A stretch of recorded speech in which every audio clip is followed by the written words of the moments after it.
Okay, hello and welcome to this live stream where I'm going to start by adjusting the camera because that was pointing down and it shouldn't have been. Hello everyone, welcome. It's been a little while since I've been on the channel, but how are you all getting on? Alright, let me just do this quickly to make sure that we get some in-game sounds as well, which we look like we have. So let me know if the sound balance is okay. I sort of start off every live stream saying that. Let me know if the sound is okay, if it's all loud enough, if it's all balanced. Once I know that everything is good, then we shall continue. So welcome, we have Mike CND, Yasas Tikanis, Yasu Tikanis. Radio Man, welcome back, good to see you again. Billy Goats, Ryanair, what's wrong with Ryanair? Ryanair not, okay, yeah, it is Ryanair. OV Ting, welcome, how's it going? FXZ Aviation, gosh, that's going to be a mouthful later on. Wojtek the pilot, welcome, how's it going? Good to see you in the chat there. So yeah, so this live stream was a bit of a short notice one because normally I am working on a Saturday, but I've got today off because all of my work rota has changed around, so I've got today off, working tomorrow, but I'm not bothered too much about that. Actually, I'm not bothered at all about that.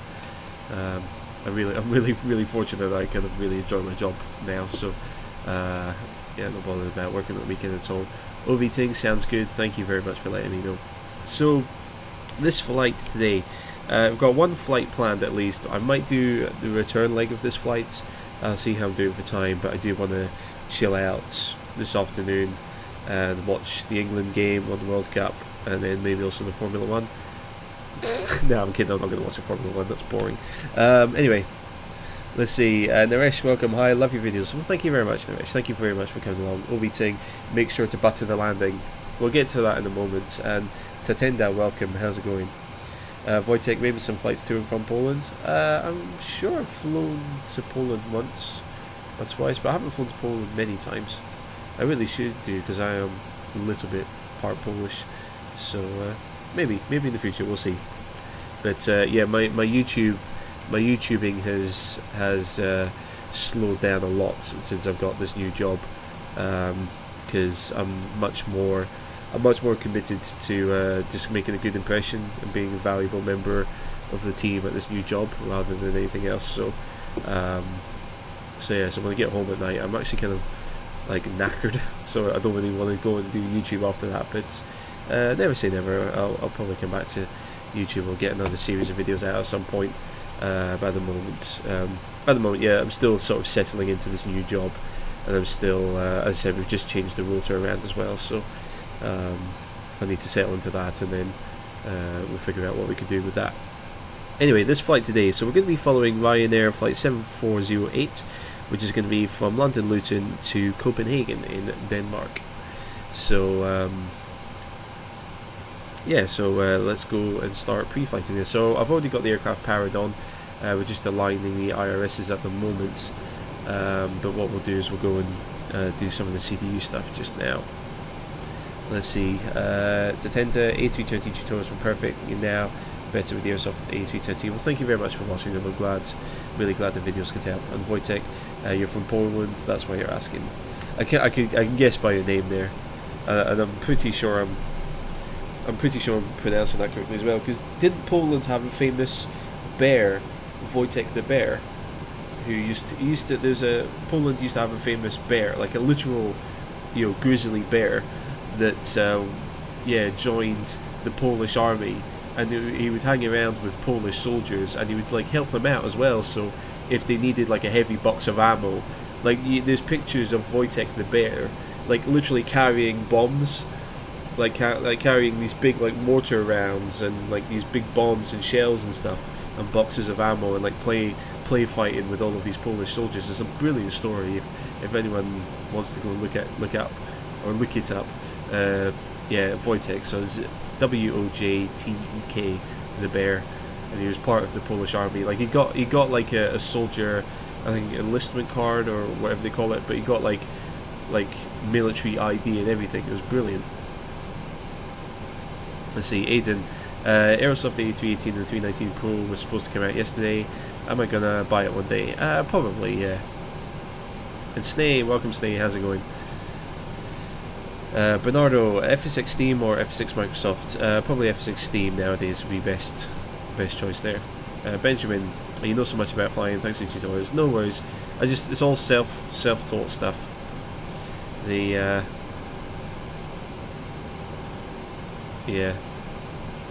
I'm all self-taught. So just use the power of the internet, and you can learn as much and know as much about aviation as I do. Wojtek, yes, I'm in school named by General.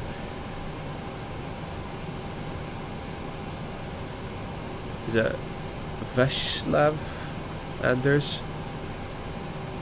There's some Polish words I know how to pronounce and others I don't. Was it Vishlo Anders? Not sure. Kev, welcome, how's it going? Anyway, right, let's get this all dialed in, shall we? So sorry, just gonna shift the mic there, because we are taking off in about 18 minutes, so need to be a bit quicker on the pre-flight here. So ident, nav data, enter IRS.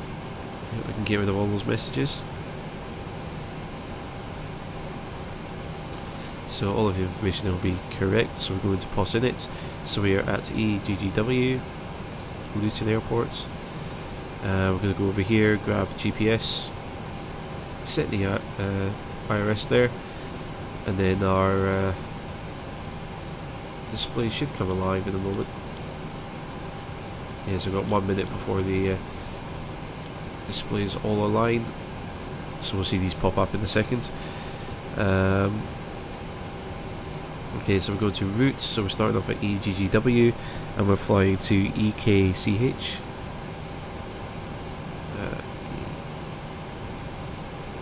EKCH. Flight level is going to be flight level 410. Oh no, that's a flight number I need to dial in. Duh.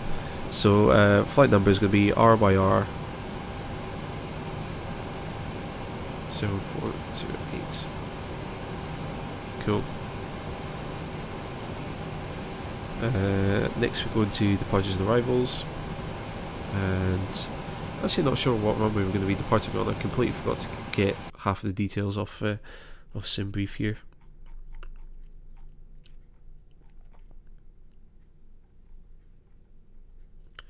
So it can be taken off runway 26. Where's my pen gone? There it is.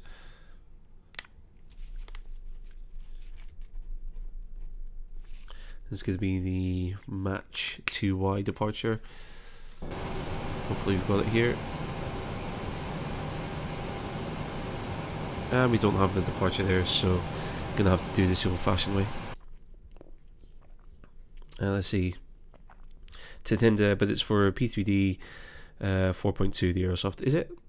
Well, that's really bad if they've just released it for 4.2. Jagadesh, hey Doof, how you doing? I'm doing good. I'm doing alright. How are you, Jagadesh? Let's see. EGGW. Kind of sleepy this morning because I was out of the gym, so a little bit fatigued. Oops. Wojtek, no problem. Polish isn't easy. No, that's true. I know some of like the letter combinations and what sound they make, but there's others I'm not so sure about. So we're going to be departing.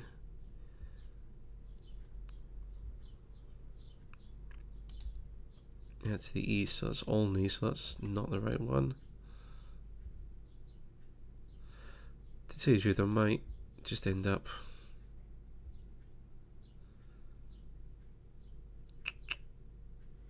Brookman's Park. So if we find something that takes us to Brookman's Park.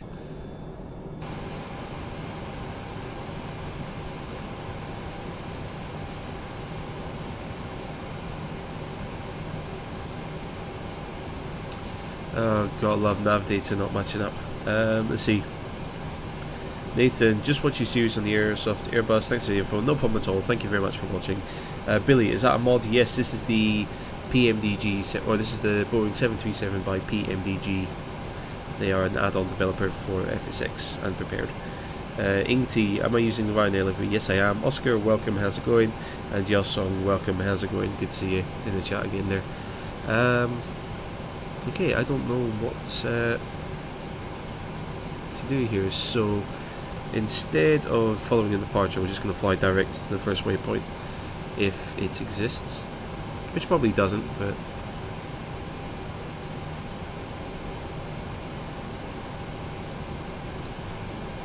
northeast, yeah, that would be correct.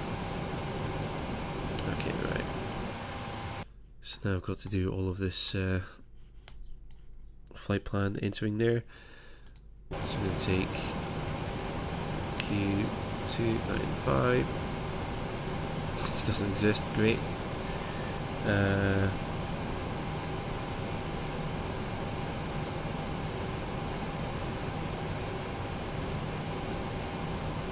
Clacton, yep.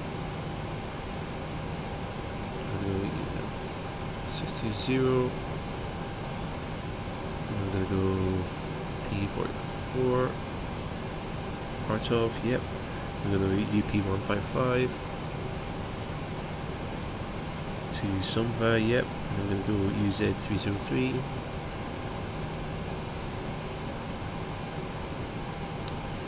That should be Coco, yep, that's correct. And then UP729. That should come back with DHE, yep. Then I'm going to go direct to, or sorry, going to go to Doser.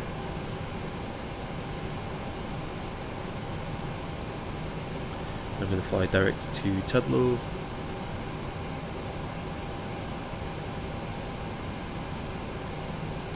And then we'll fly approach into Copenhagen from there, so that's all good.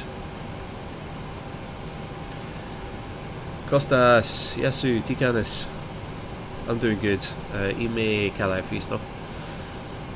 I need to learn some more Greek. I'm going to Greece next month. I need to book the flights, I need to learn more Greek. Oh gosh. I just realised how close I am to going to Greece. So I'll activate that, we'll execute that. Let's see, Ingti. Hey dude, since you live with us right now, I hope to see a hard landing. I'm subscribing. Thanks for the tutorials. Well, I don't know, because we're incredibly light today, and you're going to see in a moment. We're actually flying incredibly light today. We've got about 7,000 kilograms, 7 tons of fuel on board. However, we've only got 28 passengers, and we're going to be cruising at flight level 410, so pretty much near the service ceiling of the 737. So I'll more than likely float the landing if anything else. So okay, we've got takeoff displayed there. So into the reserve fuel, so reserve fuel is going to be 0.9. Cost index is quite high for this flight, it's going to be 59. As per sim brief, I'm not using the cost index that Ryanair would usually fly with. Going to go up to flight level 410, which is the ideal there. Let's see, average winds are going to be 357 at 34 knots. Transition altitude will be, I think, 6,000, so that'll be correct there. Okay, then we'll execute all of that data. We'll go to takeoff. We'll do a 22k D rate because we're, very light. We're not gonna need too much of a run up, so we'll go for a max D rate there, or not a max D rate, but the kind of standard there. We'll keep the climb performance, because what we want to do, because it's a shorter haul flight, we want to just climb and get up to our cruising altitude sooner rather than later. So that's why we'll leave the climb as it is. Takeoff. So we'll now listen out for crazy active sky lady, see what she says the weather's like. Echo, Golf, Whiskey, airport information, Delta 0950, Zulu, weather, wind 240 at 6, visibility 10, sky clear, temperature 25, dew point 14, QNH 1024, advice on initial contact, you have information. Okay, so that was 240. 6 knots. No slope on the runway, runway dry. Leave all of that there as it is. So do flaps 5 takeoff. Do center of gravity there, into the V-speeds in there. That's all good. Right, now I have to go pre-flight this thing in a second. Athens, yes, yeah, I'm coming to Athens. I'm going to be staying with Snay, so keep an eye out for Snay's Twitch channel, because we might end up doing a live stream together or something. Who knows, we'll see. And if you're lucky, if you're really lucky, we might do a live stream after we've been out drinking in Athens. Let's have a look here. Benjamin, how often am I doing this? It's a bit sporadic at the moment because I've recently started a new job, so I'm not kind of 100% sure what my streaming schedule is going to be yet. Because at the moment, like, some days they need me in for extra days, some days they don't need me. So it should start settling down a bit, but because we just started a new rotor at work, so once I kind of know this new rotor and I've done it for a couple of weeks, then I should be able to work out when I'll be able to live stream, when I'll not be able to live stream, and things like that. GS, welcome, how's it going? Long time. Yeah, it's been a few weeks. It's been a few weeks since I've been here on camera, but it's good to be back in the saddle. Right, we're taking off in 8 minutes, so I need to pre-flight this like I've never pre-flighted a plane before. Not really. But anyway, so cards closed, low pressure lights are on. That's okay. Yaw damper comes on. The light should go out. So all of these lights are out. Alternate flaps is guarded. These lights are out there, so that's fine. So we've got normal, and auto. I'm seeing that there. I'm trying to use my scroll wheel to scroll the view down. Let's have a look here. Engine and spar valve lights are all on there. Filter bypass lights are off. Crossfeed selector light is closed. Switch is closed. Center fuel pump switches, we won't have any fuel in the center tanks, so those are off. Left and right fuel pump switches are off, and all of the lights are on. That's all okay there. Electrical panel.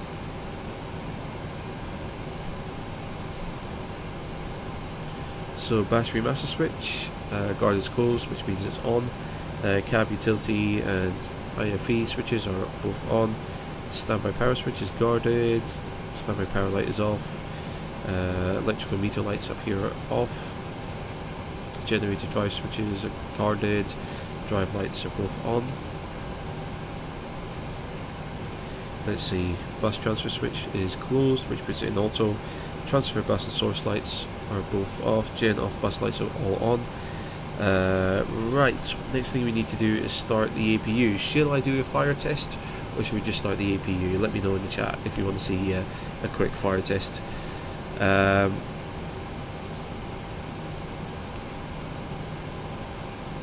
Let's see, UMP Snay, when he says if you're lucky, that means it is going to happen. Well, when did I say if I was lucky? What did I say if you were lucky about? I can't remember. Oh right, oh yeah, the drinking and the live stream. Okay, yeah. Joe Biden, hello. When do I plan on release the remaining 737 tutorials? I'm not sure yet. I've got a couple of them done, but I want to get them all finished before I release them. And I'm not sure because I've started this new job, and I'm kind of, at the moment, I'm fully focused on doing a good job at this new place. So at the moment that's taking up a lot of my time, both at work and outside of work as well. I'm looking at sort of just improving what I can do for them there. So that's taking up all of my time and my focus at the moment. G-Man, hey Doof, great to see you. It's good to see you too, G-Man. It's been a while since I've seen you in the chat there, but it's good to see you. Then again, it has been a while since I've done a live stream. GS, all good. Congrats on your job. Thank you very much. I appreciate that. Oscar, thank you so much for all the A320 tutorials. They've really helped me. Well, thank you very much for watching them, Oscar. I'm glad that the videos were all worth watching. AJ Khan, hello. Welcome to the live stream. Let's see, Crafty Boy, fire test, start the APU, fire test, APU, so it's 2 and 2 at the moment. The next comment about starting the APU or doing the fire test, I'll take that. Alchemist, so what's the new job? I'm doing operations at my local airport. So I do like a lot of like aircraft scheduling and pilot scheduling and things like that. Radio Man, APU, only have a little time left in 1C start. Okay, Radio Man, you called it. It was 2v2. Radio Man tipped it in the APU's favour, so just going to switch the APU on there. And then we'll just wait for the APU to start up. And we're looking for this APU gen off bus light to come on. That's when we know the APU is ready. We could also do APU gen as well. And we'll get some voltage popping up there.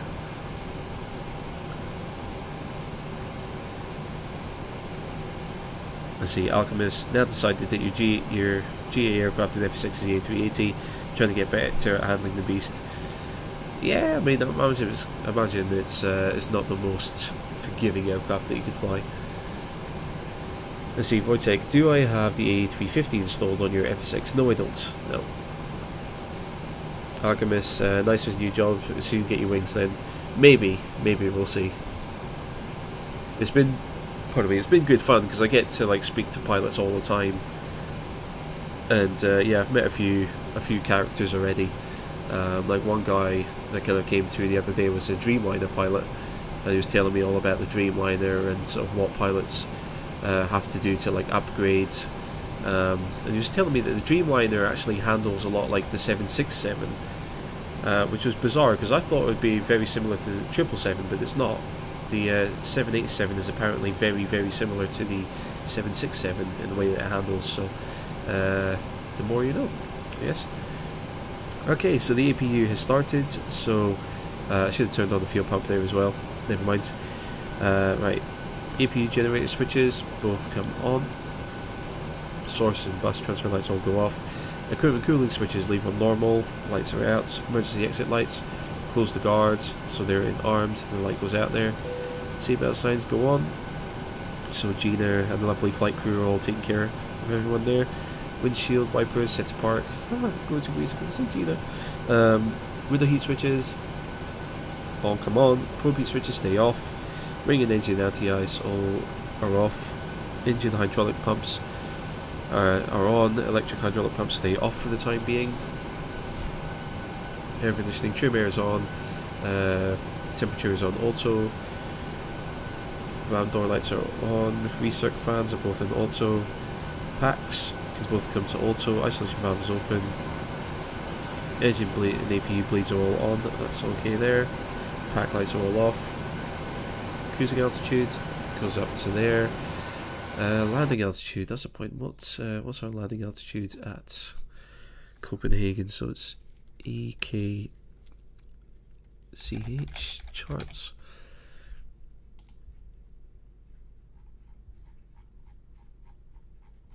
So I'm just looking at Copenhagen charts over on the other monitor here. Airport elevation 17 feet.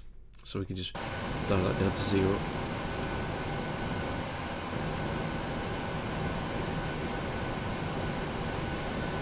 Right, so that's the pressurization panel set to auto.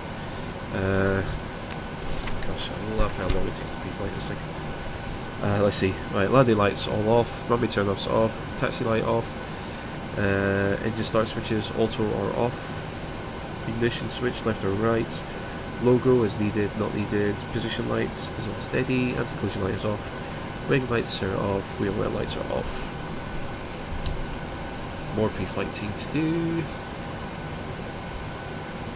Right, so glare shield, some minimums, not going to set, flight path vector, don't need it, barrel pressure, so we're going to set that to, what was it, 1024, oh wait, 1024, down there, that's set. Let's see, VOR IDF switches as needed, not needed, mode selector is on map, range, down to 10, traffic buttons, not needed, weather radar is off, other map buttons is needed, not needed, right, flight director switches, so left and then right, back counter selector is on 30, autopilot disengage bar is up, oxygen mask tests, don't need to test it, clock is correct, is on Zulu time, nose wheel steering, guards is closed, normal, do that. We could also test the lights if we really wanted to. Make sure everything's up there is okay. I'm not going to bother doing that too much.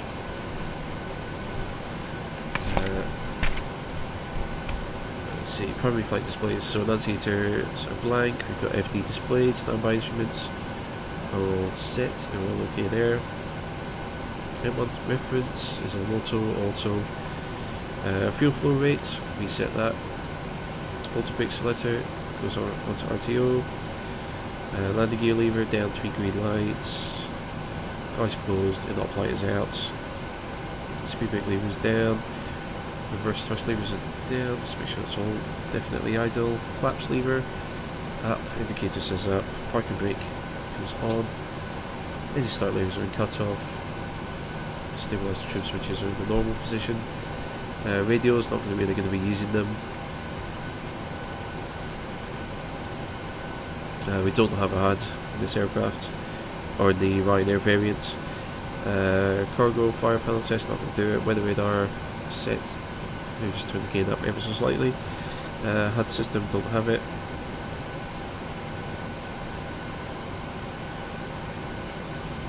Set transponder. Cool, that's all done. Okay.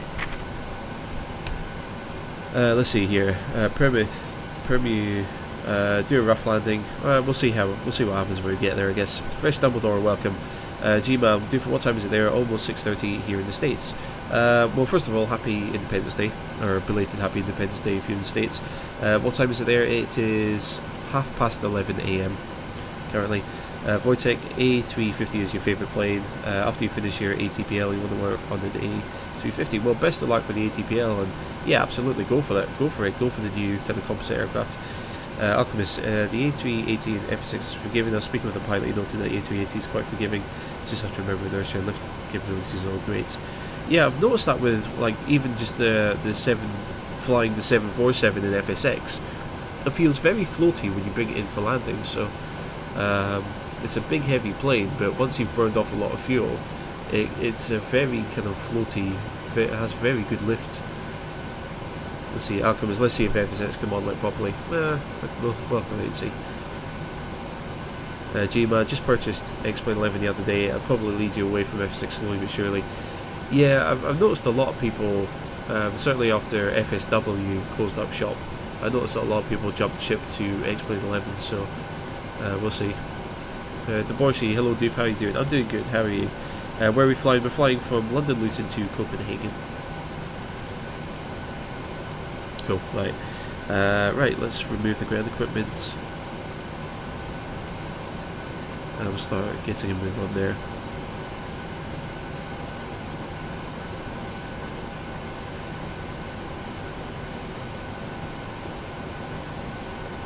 Yeah, takeoff page there. So flight deck door closed and locked. Can't open it in FSX. ZDU set to takeoff page, just did it. M1 reference bugs. So the reference bugs are in there, but they're not sure what the reference. Not sure what what N1 should be.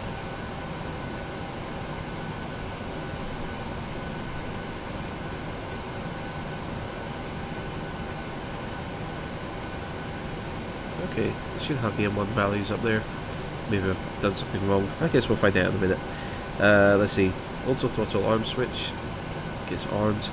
IS max selector set the V2 speed, which will be 130. It'll be fine. It's not like it crashed the 737 the last time I tried to find it. And then VNAV, that's fine if it doesn't arm. Altitude, we'll just dial that up to flight level 410 straight away.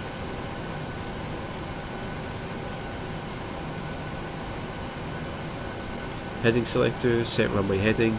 So if you forget what the runway heading is, or you're not sure, if you just go to takeoff page 2, runway heading is 256 degrees there.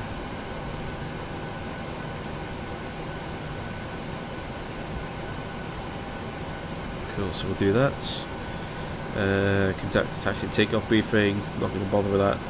Exterior doors, verify closed. I didn't close the doors, so we'll do that now.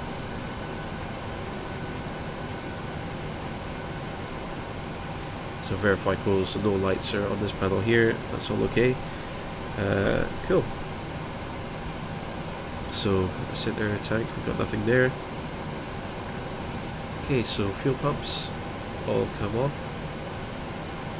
Electric hydraulic switches come on over there. Brake pressure is up about 2.7, that's correct. Hydraulic pressure is up about 2.8, that's correct. Let's see, anti-collision light comes on. Elevator trim will set to 4.47.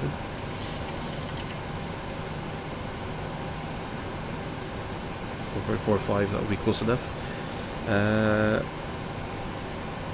Okay, and let's push back as well. So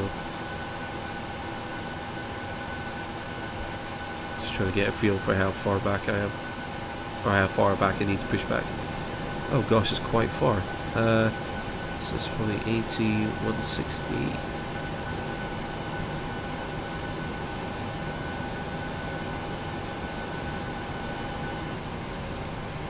Oh gosh, I'm going to end up pushing back straight quite far. Let's see.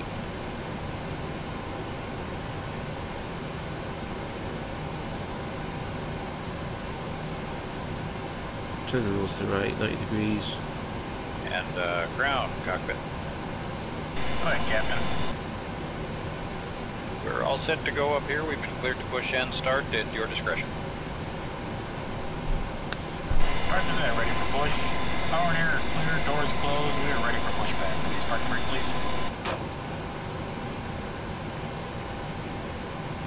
Okay, parking brake is off, cleared to push.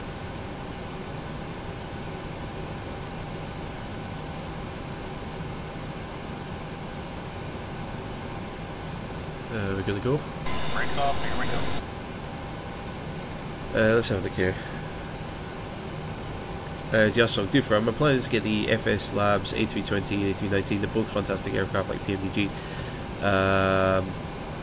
No, I don't agree with what FS Labs have done with their yeah, like the controversy surrounding them. So no, I'm not gonna support FS Labs. There's absolutely no need for them to do what they've been doing, so no, I'm not going to support them. Wojtek, maybe I'll land with an engine failure. Nope, I don't do anything. I don't do anything intentional on these live streams to endanger the aircraft. More often because of my incompetence. Sometimes some things do happen because I don't follow checklists absolutely perfectly, but I don't do anything on purpose to endanger an aircraft. Unless I'm like just being silly for the live stream. Aiden, why not use GSX? It's not hard to use. I just haven't taken the time to learn it. William, how come my FSX doesn't crash when I right click? I'm not sure. It's might be because I'm using FSX Steam Edition. Anyway, let's go engine 2 and then engine 1. So flick it onto ground.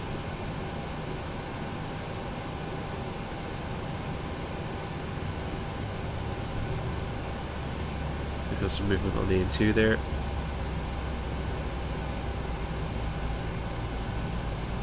This is up at 25, is it?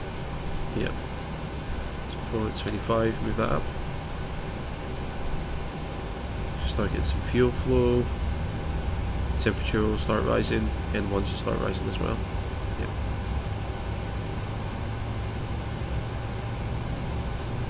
Ooh, that was a good guess on the pushback front.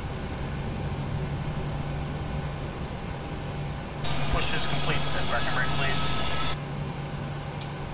Alright, brakes are set and pressure's normal. 55, 56. Okay, sir. Tow bar is on. Pin is out. Watch for the pin on the right. Alright guys, thanks. You're cleared to disconnect. We will be watching for the pin and the release from guidance on the right side of the airplane, and we'll see you guys next time through. Roger that. Have a good flight. Alright, so engine 1. So do the same thing again, wait for the N2 to reach up to, or spool up to 25, and then we'll move the engine cutoff.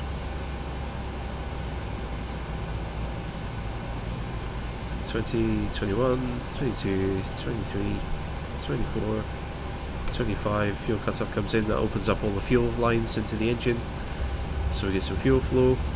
You can hear the engine start up. we get exhaust gas temperature starts rising, and in 1 starts rising as well.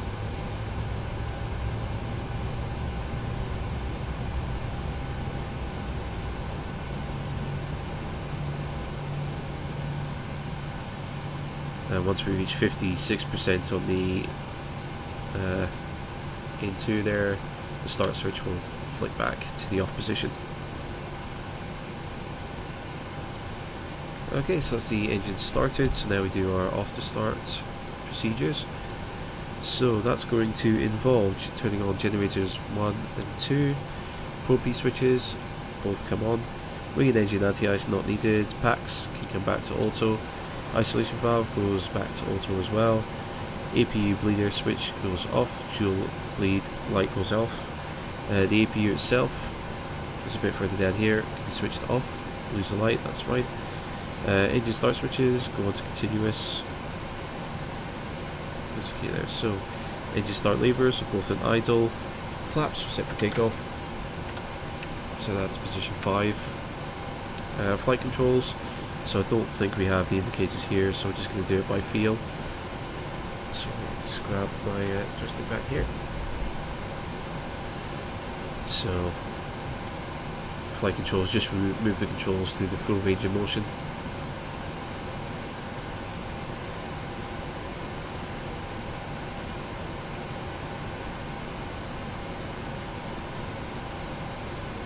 Cool.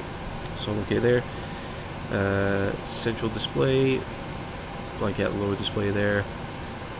Transponder sets all repeating off. Let's say to recall. No outstanding issues. So now we would contact ATC for taxi clearance. Just imagine I've got that. So we do taxi light on. I can make off. And we'll get a move on.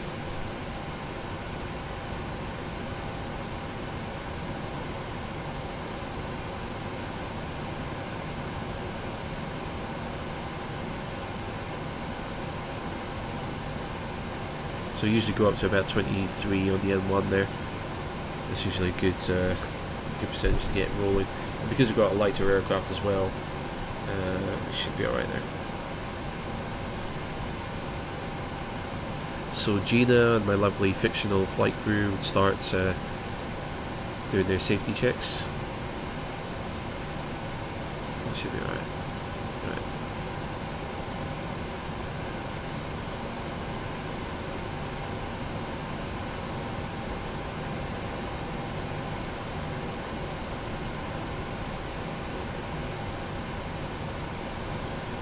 Okay, so weather radar is on. It's probably not going to report anything because it looks like a lovely day down in England, down in Luton.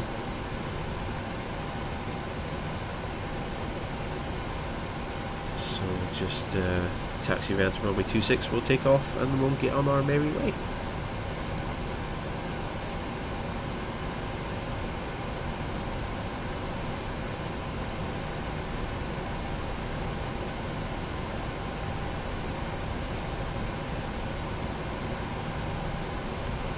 So while we're taxiing, we can check to make sure the flaps are set to position 5, which they are. We've got the green light there for the leading edge as well. Just double check the trim, 4.45 and 4.47 calculated, so that's all okay there. Let's see, Sim Captain Mike, welcome, how's it going? Good to see you again.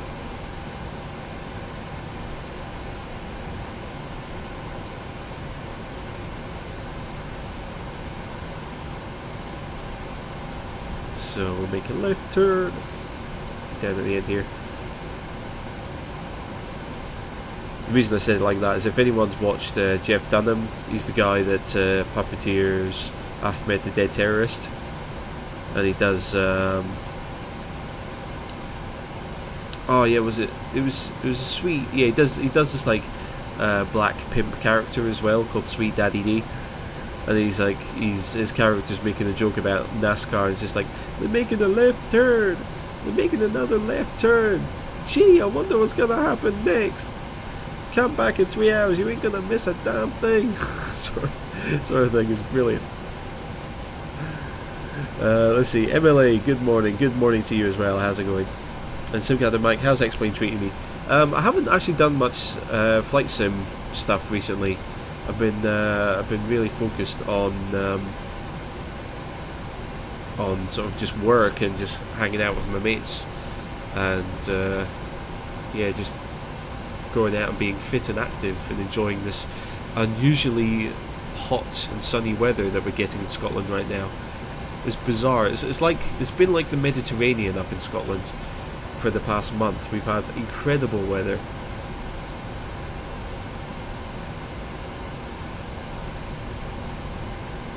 Okay, the temperatures haven't quite been there, but it's been bright and it's been sunny consistently. We had like one or 2 days where it was a little bit foggy and a little bit cloudy, but apart from that, it's been blue skies, sunshine, and for Scotland, hot. You know, we're still talking mid-20s, but that's hot for Scotland.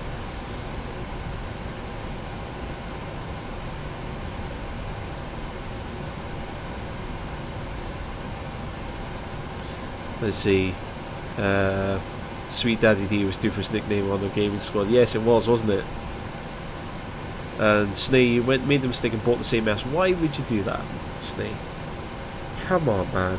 Okay, maybe you were right the other night. Maybe you are an idiot. Let's have a look here. Emily, will I be getting the Quality Wing 787? I will do at some point, yeah. I've got a few other aircraft I need to learn first before I pick that up. W, welcome, just in time for takeoff. Yes, perfect timing. Just Song, I don't support FS Labs either, but I think their products are so good. Couldn't resist it, so I bought them anyways. Well, my, yeah, I stick to my guns a bit more. Right. So we'll imagine that we've got takeoff clearance, so strobe lights come on.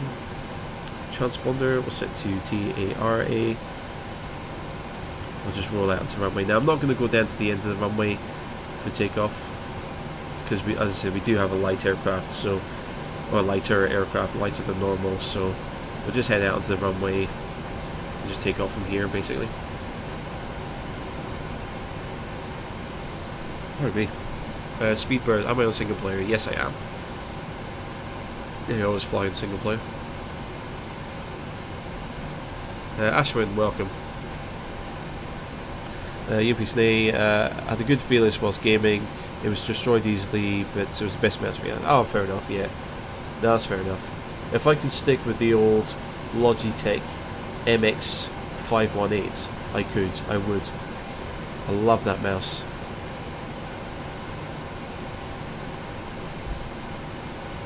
Okay, so we're lined up. Fixed landing lights come on. So let's get a move on, shall we?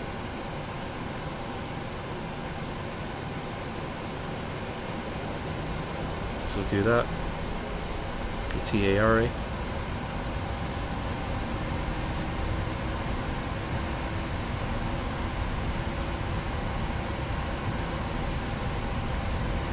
Okay, so that's 80 knots.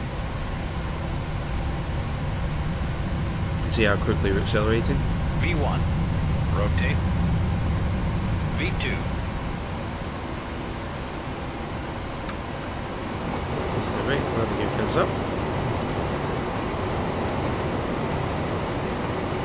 Oops.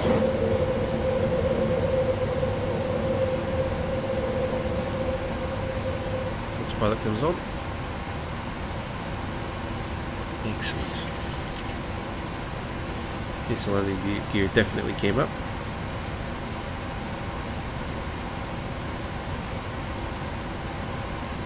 I'll wait for us to hit our acceleration altitude. Let's have a look here.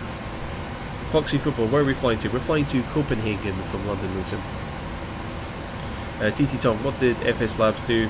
They've done a few questionable things, like they put malware, they put they put malware into one of their installers, which basically pulled out password data from people's Google Chrome browsers, and then they started putting files into the C drive, like root directory on your computer, which only like Windows main system files need to be in there. So they've been doing some like really bizarre file manipulation on people's computers as well. So yeah, no, I'm not dealing with FS Labs. Sod that.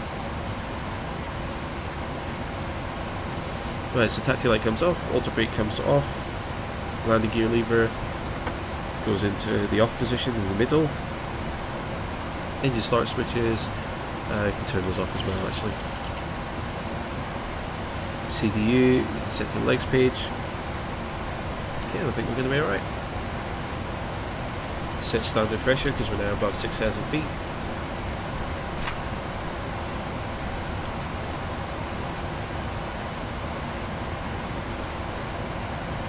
Start dialing up the range there so we can see the route ahead. Climbing at 4,700 feet per minute currently. Let's have a look here. Mike C, welcome. How's it going? Hey buddy, hope all is well. Yeah, I'm doing good. W, no talking in the cockpit until you reach 10,000 feet. Make me be quiet. Let's see. Radio Man, FS Labs, Spire and their products. Yes. Riskas, welcome. Literally in time for takeoff. Yep. Perfect timing. Okay, so that's about 10,000 feet there. So turn fixed landing lights off. Seatbelt signs can come to auto. So Gina and her lovely flight crew can get to work. Let's have a look here. Just on my well up, yeah. Daniel, will I ever do another Portal 2 live stream? I don't know, Snay. Do you want to do a live stream tonight, maybe? I don't know if it'll be Portal 2. We might play something different tonight, but I can't stay up too late tonight because I'm working tomorrow. But Snay, if you're up for it, we'll do another live stream. Over on Twitch, that is, not here. Let's see, Radio Man. Got lift off, better leave now. Have a safe flight and landing. See you next time. No worries, Radio Man. Thank you very much for coming along. It's great to see you again there. Yeah, hopefully I didn't hold you up too much with the slow takeoff and the slow pre-flight and stuff. But thank you very much for coming along. We'll see you next time. Oof, need a drink. I forgot how raw my throat starts to feel talking on the live stream.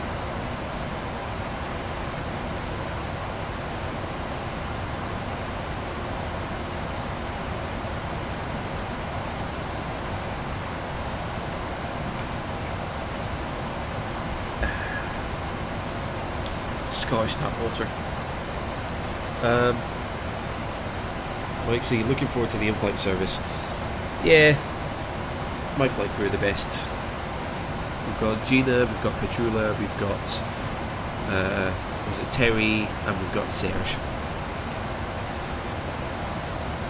So yeah, Gina and Petrula are two waitresses from Greece, and who else do we have?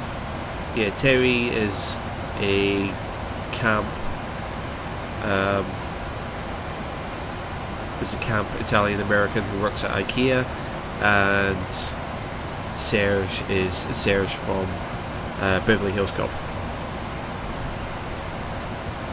Makes a great coffee with a little lemon twist. You should try it sometime. Let's see. W, Gina is sick today. Stacey from Leeds is filling in. Oh, Stacey from Leeds. Nah. Okay, well if Gina's sick, then she's sat in the jump seat right behind me then. I'd never fly without Gina. Let's see, Riskas just flew with Ryanair as well, landed 1800 GMT yesterday from Malaga. Ah, nice. How was it? Did they do the classic Ryanair hard landing?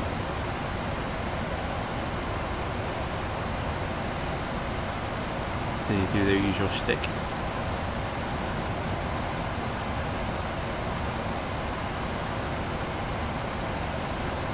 So yeah, there's really nothing to do. The only really thing that we really need to do at this point is would be to sort of set up for the arrival and that. But other than that, there's not really all that much to do currently. We've got no fuel in the centre tank, so we don't need to monitor that. We're powering our way up. We're at 1,000 feet already.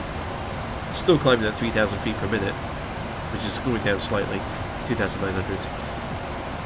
But yeah, we're on our way.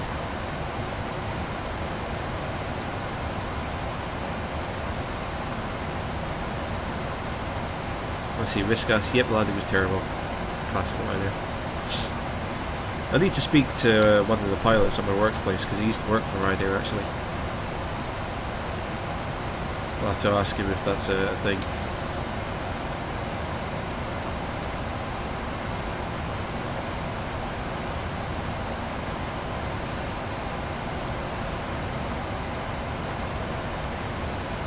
Although actually, yeah, come to think of it, he did tell me about a time when he landed a plane and burst the tyres, like a GA aircraft, and he burst the tyres on that. So yeah, maybe it's just a thing. Ryanair pilots are taught to land hard, I guess. W, we love Gina. I love her more. Gina's gonna be my wife one day. That's why I'm going to Athens, because I'm just gonna ask Gina to marry me once I get to Athens.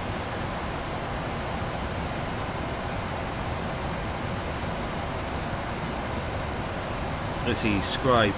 Are there any add-ons that tell you you're landing FPS? There are add-ons out there. I don't use any myself, but there are add-ons out there that do tell you that. Let's see, Riskas genuinely thought there was a tail strike because the center gear was so damn loud. Oh really? Yikes. Yeah, I mean, God, they must really punish their aircraft then if they keep making hard landings. Let's see, Snay. Yeah, mate, let's play some Portal tonight. Alright then, yeah, let's do it. Alright, who was asking? Daniel, yeah, we're going to play a little bit of Portal tonight. Why not? Let's see.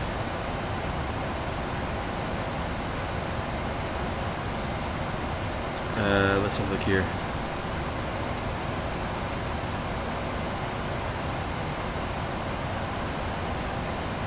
W, alright, got to go to bed. Have to be up in 9 hours to fly the A380 to LA. We'll run at the same. Oh, great, we'll have a good flight.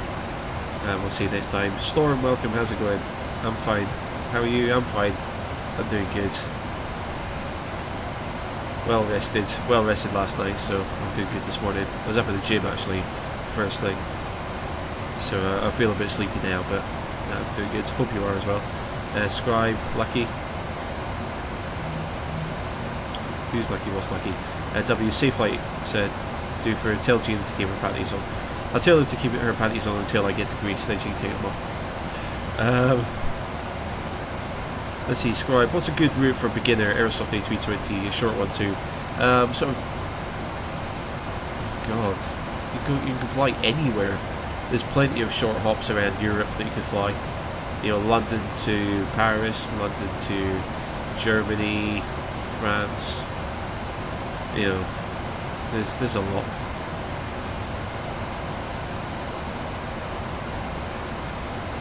See, Riskas, there was water coming out of the trolley. Flight attendant had to stop it with his foot and the entire floor got wet.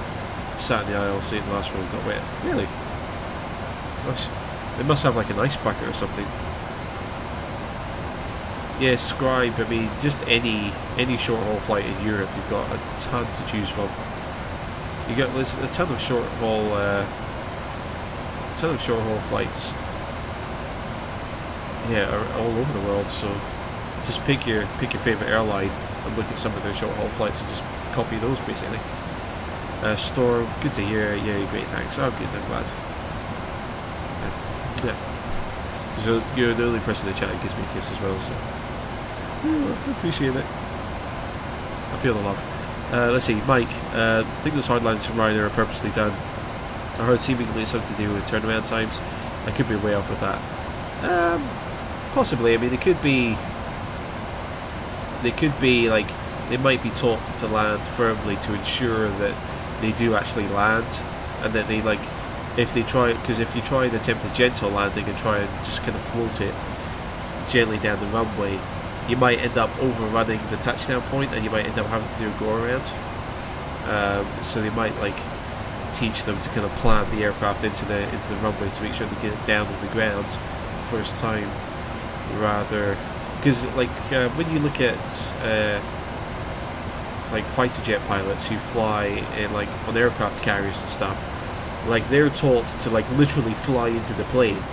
You know, like you'll notice the carrier pilots don't really flare when they go in for landing. They literally just like they set up their approach at short distance, and the attitude of the plane really doesn't change. They don't flare just before they land. They literally just set up the plane and like just kind of pancake it almost into the deck. Now it's not a bad thing, because take for example the F-18s, like they're specially designed, like they've got super tough landing gear and like suspension and stuff to take that sort of punishment. But yeah, like on aircraft carriers, yeah, they like purposefully, like deliberately, like fly into the aircraft. They don't touch down, they don't flare, they like just deliberately fly into the plane basically. Let's see. Yeah, thank you for jumping on that one, Snake. Let's see. Riskas, I have to go now. I'm going to visit your ground. No worries, Riskas. Hope you have a lovely day, and we'll see you next time, hopefully. Storm, you deserve a million kisses. Aw, Storm, stop it. You're too kind. Scribe, flew in Iberia A330 over from US to Europe. Felt the pilot was purposely hitting turbulence, non-stop horrid turbulence. From the US to Europe, it's most likely a jet stream that you're flying along.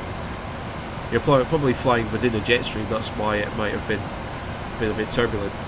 Might be a bit uncomfortable, but you are probably adding another 100 miles an hour onto your ground speed flying within a jet stream, so sacrificing comfort for speed on that one, possibly. Pilot's World, please stop spamming the chat. Let's see, Riskas. Snake, could you time out Pilot's World, please? Riskas, Aviation and Gaming, now you hear you talking again. At the runway at your local airport is barely long enough to touch down with a B738. Okay. Possibly, yeah. I mean, that's the only reason, like, they can make what they call a positive landing, to really just kind of, like, yeah, make sure that they get the aircraft down on the ground, and stopped in time, basically.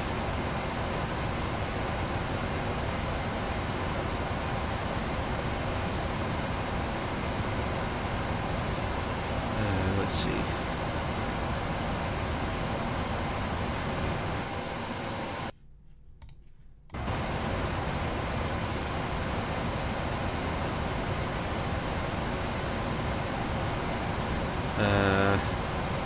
Yeah, because I know that Ryanair fly into a lot of like some smaller airports. Like, it's not like the big ones. Like, you know, they fly into sort of like the secondary airport for many cities. You know, for example, like the main airport in London is obviously London Heathrow, but Ryanair will fly into the likes of London Stansted or London Luton, and it's the same like for many major cities around the world. Like they'll not fly to the primary airport for that city. They'll fly to, you know, an airport which is part of the city but not really in the city, sort of thing. Let's see, Scribe, what's the ETA? Let's see, we're going to be touching down at 12:04 Zulu, so just over an hour's time. We're due to be touching down, but that might change slightly because I still need to dial in the approach.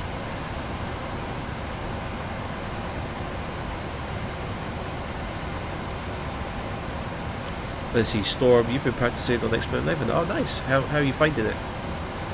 How you finding X-Plane 11? Green Nuggets, you can fly the 738 perfectly manually without autopilot influence, but you simply can't use the automated systems. How can I learn them? Have a look at the best thing to do is just to fly the plane, turn the autopilot on, and then just keep hitting buttons, changing values, and just see how the aircraft responds. You know, and if the worst comes to the worst, just hit that button there, which is the autopilot disconnect button, and take manual control.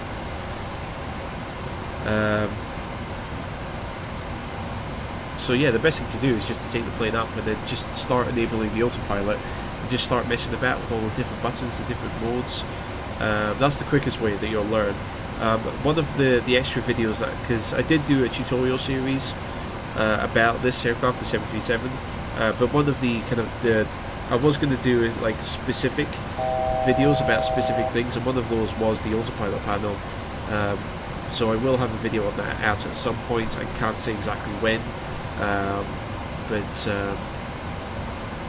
but yeah, if you want to like get an idea of how the autopilot is used kind of normally, quote unquote normally, during a regular flight, you can have a look at my tutorial series in this aircraft, and that might help. Storm, your Learjet doesn't have an execute button. Does it not? I'm not sure how that would work with that one then.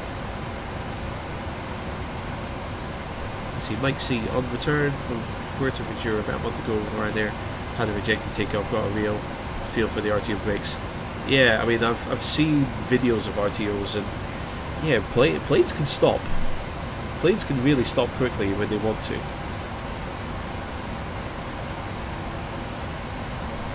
Let's have a look here. Snay, sorry, I was not on the monitor, he slipped away. No, Snay, I got him. I got you back.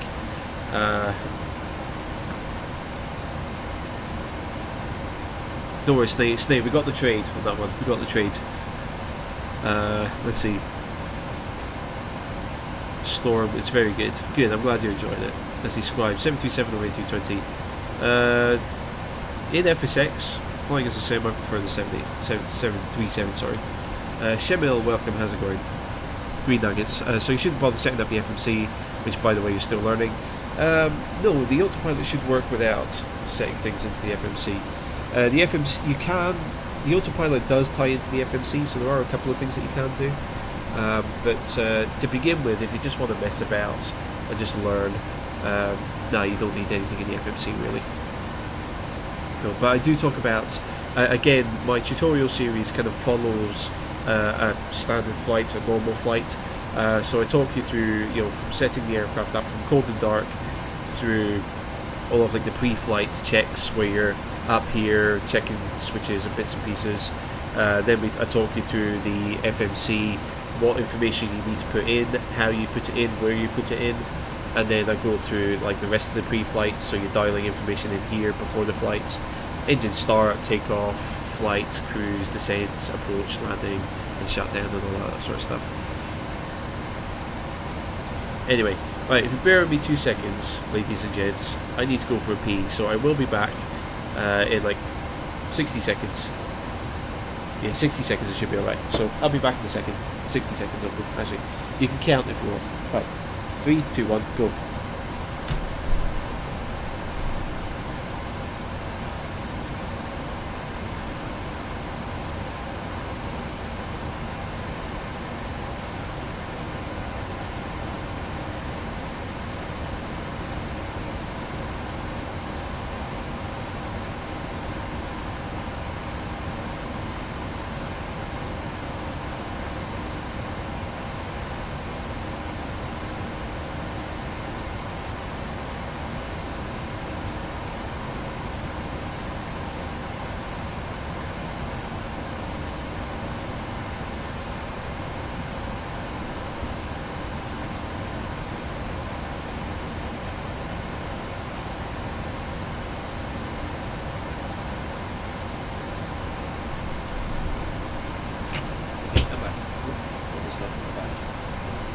Okay, let's have a look here.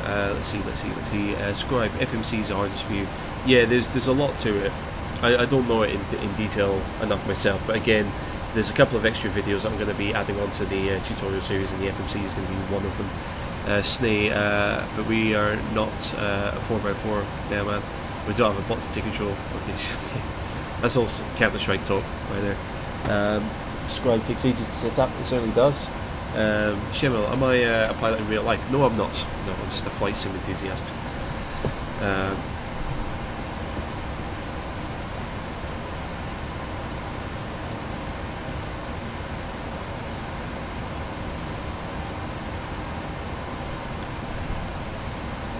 Let's see, Shemil, that was 59 seconds, 47 seconds, 56.74.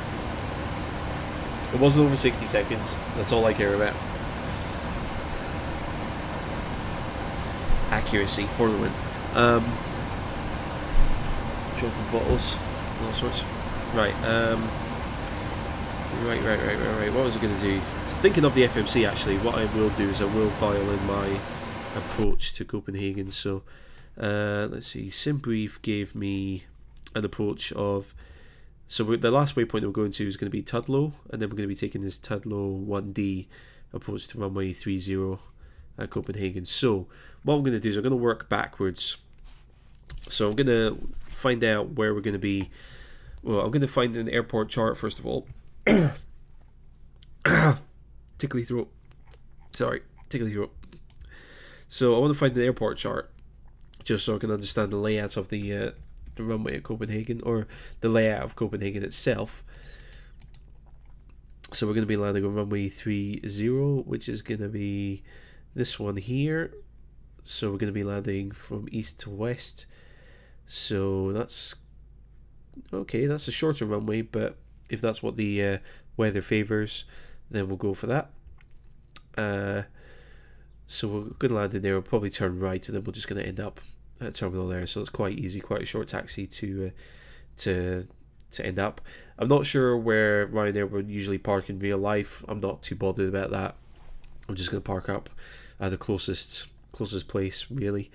So we're going to be landing on runway 30. So now I want to get some information about runway 30, such as ILS information and things like that.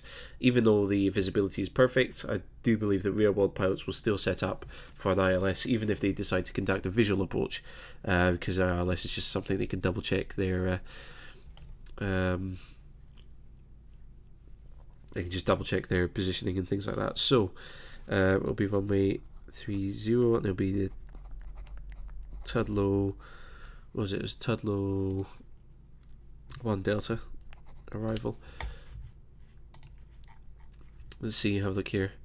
Shemel, is the ETA the same in FSX as in real life? Pretty much, yeah. The flight times and stuff should be similar. I think the real world flight will probably be a little bit behind because they have like actual like air traffic to watch out for and things like that. But no, other than that, like the flight time in FSX should be very similar, but the ETA might be a bit different. Mike, Yasu, Tikanis, are you late? No, you're not late.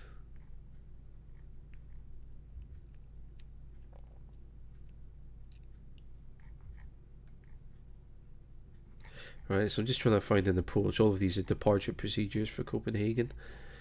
Star, here we go. So that's SVD.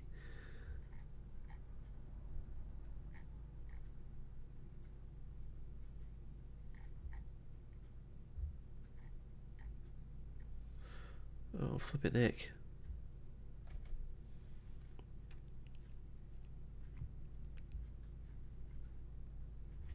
Okay, this is a concern because I'm not seeing the approach that I need.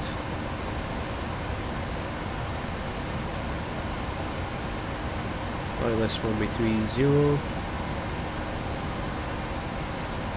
and we don't have Tudlow there, so I'm gonna have to do this the hard way. So Sky Victor,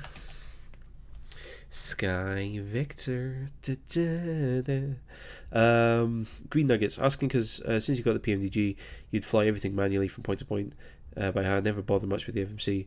Is flying like that even correct? Strictly speaking, no, but it's not a bad thing to know how to fly the 737 manually. So I wouldn't say it's a bad thing, but I do believe that to take a lot of like what they call workload off the pilots, so rather than like constantly having your hands on the controls and things like that, I believe that they would is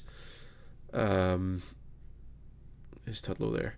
I believe that pilots use the autopilot because then they don't have to like actually physically have their hands on the controls a lot of the time. So the pilots, rather than like actually hand flying the plane, it like having an autopilot allows the pilots to sort of cross check other things, so they can keep an eye on the instruments, make sure like the engine oil temperature is not going up too high or anything like that. They can check, you know, maps, charts, navigation. Like for example, if I was hand flying the plane, I wouldn't be able to have a look at this map right now because I'd be concentrating too much on flying the plane. And if I concentrated on looking at a map whilst I was trying to hand fly a plane, then I'd probably lose control of the plane. Not lose control of the plane as in I'd crash, but the aircraft would start to turn or climb or descend when I wouldn't want it to. So so yeah, that's why pilots predominantly use autopilot there. Anyway, right, I need to try and figure out Lugus. I think we're going to have to go for a Lugus approach.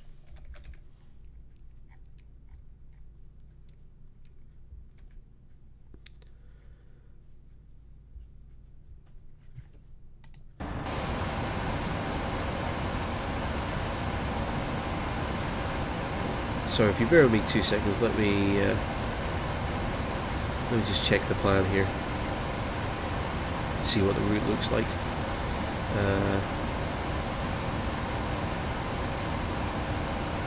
I'll execute that for now. Go legs.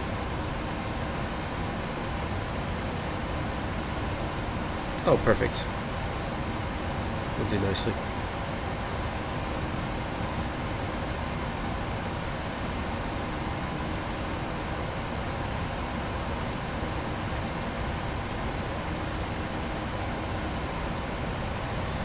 Transition through CAS.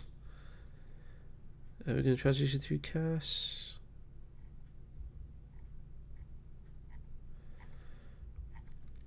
Well, actually, I should find an ILS for runway 30. That would help me out, wouldn't it? See, I'm breaking my own rules by working backwards from the runway. Those are all departures.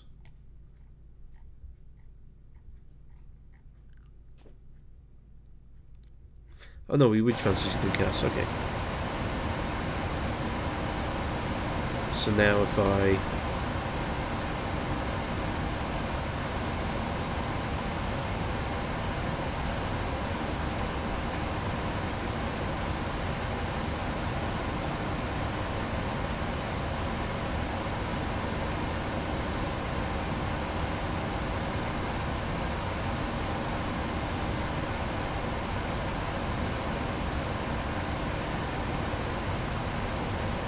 up there. Perfect, okay, that'll do. Now we are getting a warning there, but that's fine. We'll be able to slow down there at some point. Let's have a look here. Sorry, I just had to try and figure all of that. So I couldn't have done any of that if I was trying to fly the plane manually.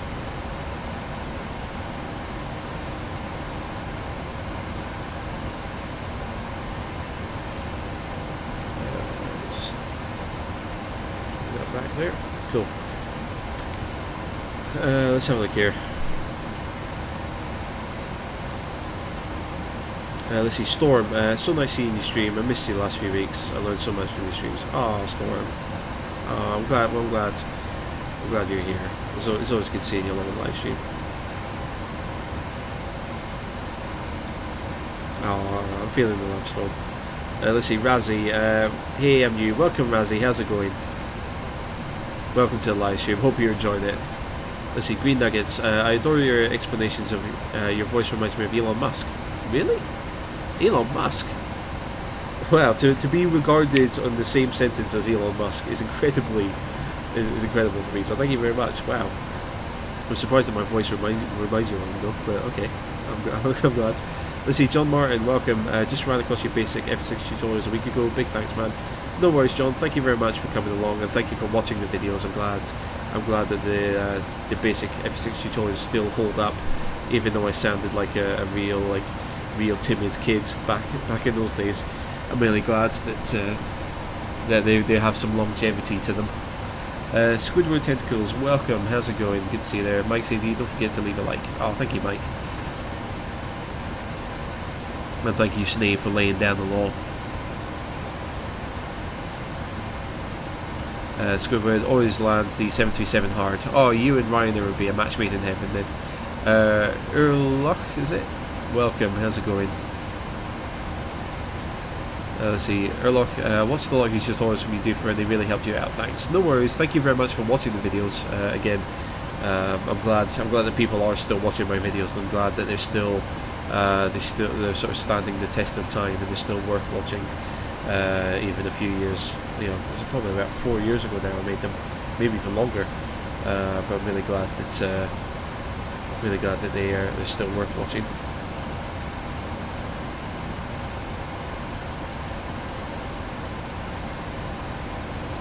Fantastic, yeah. It often pains me to go back and look at some of the early videos on my channel, because I sound so quiet and so timid. It's ridiculous. You know, I never thought that I'd be sat here doing a live stream in front of the camera. Yeah, back when I started this channel, it's crazy. Hello, Doofer here. Today I'm gonna show you how to do an ILS landing. That's basically what I was like back in the day, way back when. Let's see, Squidward, what is better, A320 or 737? Oh gosh, they've both got good and bad points. The 737 is more of a pilot's plane, like it makes you work to fly the plane, which is a good thing because it kind of keeps you sharp.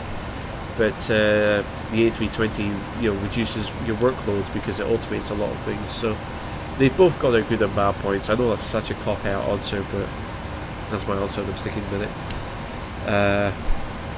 Miguel, how's the flight going? The flight's going really well. Nothing dramatic has gone wrong yet. So the flight's going well so far.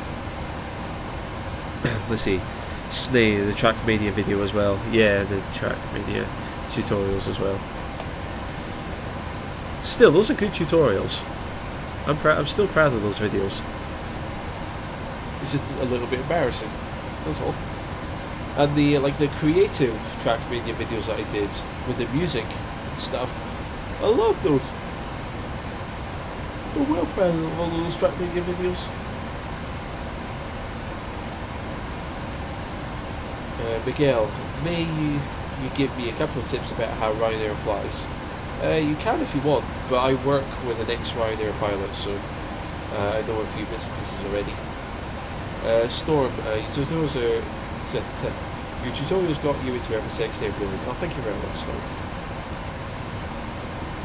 TT Tom, any tips of landing near the centre line? Just practice, practice, practice. Whichever aircraft you choose to practice with, just practice and keep practicing.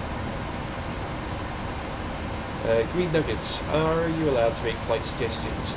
Yes, you're absolutely allowed to make suggestions.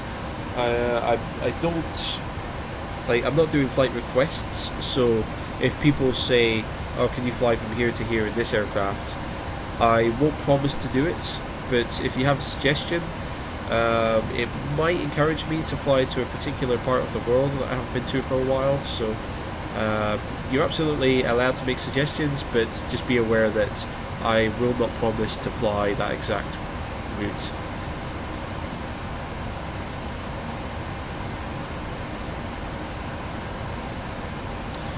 Let's have a look here. John Martin, no reason not to be proud of those tutorials. Yeah, I started off like very early in the channel's history. Like, I never intended to end up making videos regularly on YouTube, and I just wanted to be just kind of like a general gaming channel. So I started off like playing, because back when I started my YouTube channel, I didn't really start a YouTube channel, I just got a YouTube account, and then I started uploading a couple of videos. So there's a few random videos on there.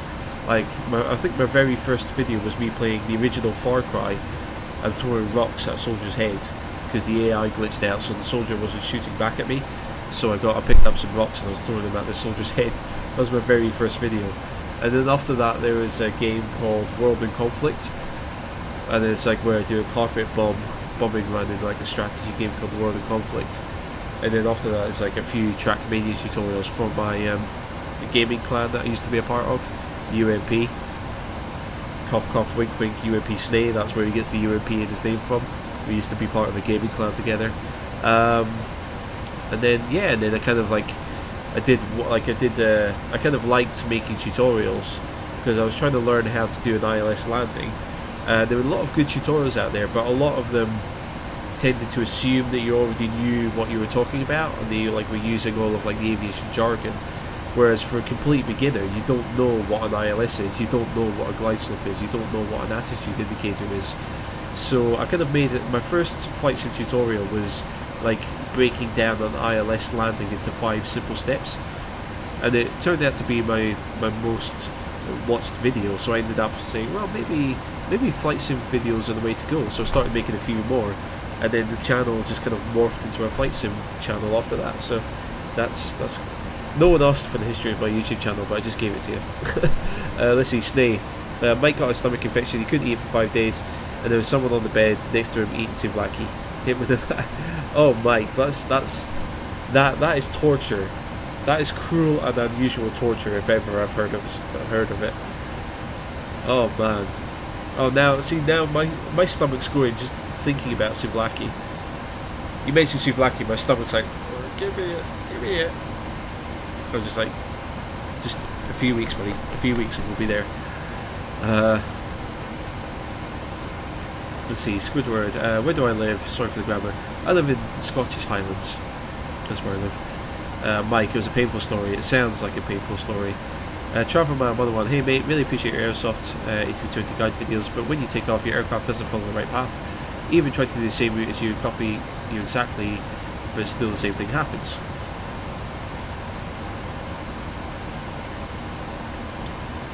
It's not following the routes. I take it the autopilot switch is definitely enabled on the panel there. Is it? And also after takeoff, you need to move the throttles back into the climb detent after takeoff as well, which should do it. Let's see, Green Nuggets. Please fly from Istanbul to Skop Airport, is it? The approach is a lot of fun and the terrain is interesting. I'll make a note of that actually, because yeah, I do want to try and do like a sort of an interesting or challenging approach series of videos where I fly different approaches from different places around the world. So I might do that at some point. Sorry, let me just have a look here. 3000.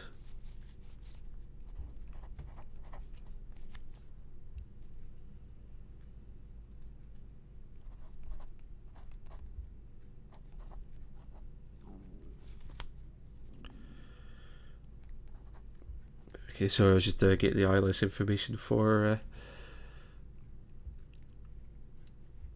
this here. So 108.9, 302. Intercept at 3000. What's the minimums? Decision height will be 208. And transition level by ATC. Transition altitude 5000. Okay. Cool. Just preparing for the approach there, basically. Okay, let's have a look here. Storm. So hot down here today. 32 degrees C. How's the weather up in Scotland? It's been nice. It's not particularly hot the past few days, but it's still been really nice. It's currently 23, which for Scotland is actually pretty good. But no, we did have like high 20s last week, which were very nice.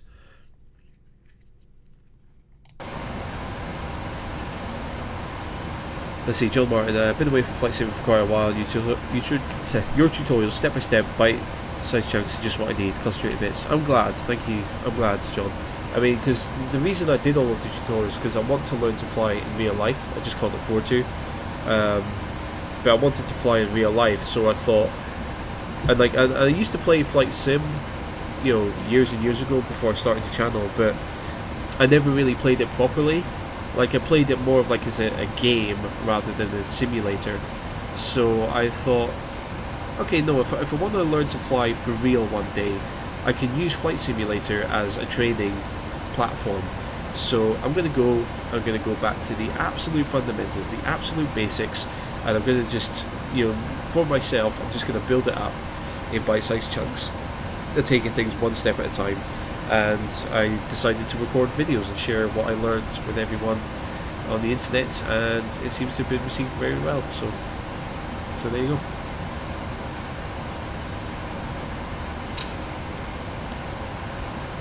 Let's see. Travel man, yes, the autopilot is always enabled. And how do you set takeoff thrust and climb thrust? Takeoff thrust, you usually go into like the flex detents or the takeoff detents. So on the Airbus, you'll notice that as you move the throttle, it kind of slots into a particular position as you move the throttle back and forth. So basically for a takeoff, you need to, there'll be three positions. You'll have a takeoff go around, which is maximum full throttle or full thrust. Just below that, you'll have like a little notch which is called flex, which is like a D-rated takeoff in a Boeing, for example. So you've got enough power to take off, but it's not maximum power, so it saves the engines a little bit. And then you'll have like another notch which is called climb, which is like your climb power, but rather bizarrely, it's also like your auto thrust setting. So after you take off, you usually put the throttle into takeoff go around, maximum power, or flex, which is slightly below maximum. And then after takeoff, you then, after the aircraft pitches down to start accelerating to gain speed, you then move the throttles into the climb detent. And that basically, you leave the throttles there for the entire flight. Even when you're climbing, cruising, descending, you just leave them in the climb little notch there. And the auto throttle system, the auto throttle computers will automatically adjust the throttle for the entire flight, whether you're climbing, cruising, or descending. They just leave the throttles in the climb detent, and the onboard computers will automatically manage the throttles for you. Let's see, Captain Aviation, what airline am I? I'm flying Ryanair at the moment.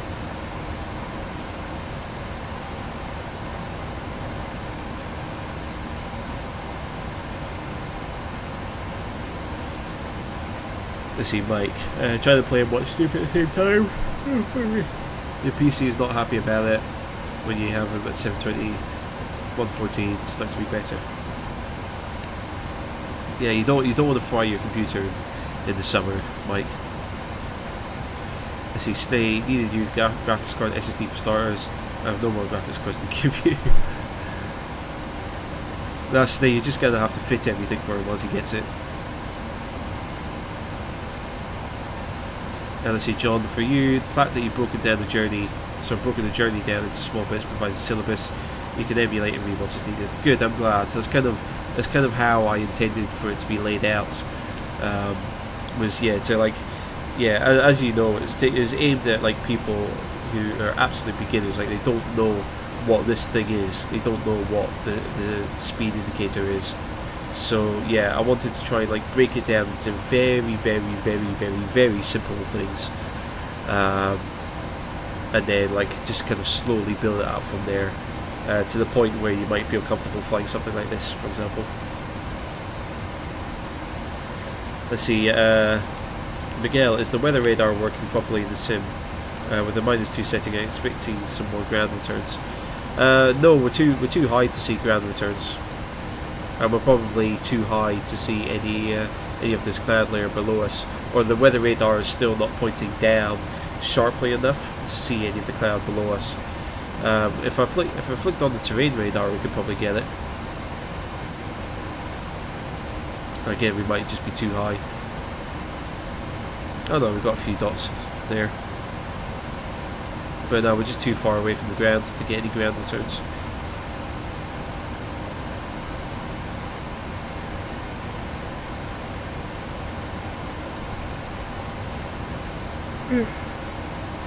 John, curious, have I played Air Hollow 2? No, I haven't. I've seen it in the past, but I've kind of been waiting for Air Hollow 2 to get out of early access, but to my knowledge it's been in early access for a long time. So no, I haven't played it, I haven't got it, but I am interested in it. Travel Man, could I do my classic hello intro? Oh gosh, okay. Just trying to think of something to say. Hello, D4911 here, and welcome to the live stream. Oliver Davidson, what is the flight? We're flying Ryanair Flight 7408 from London Luton to Copenhagen in Denmark.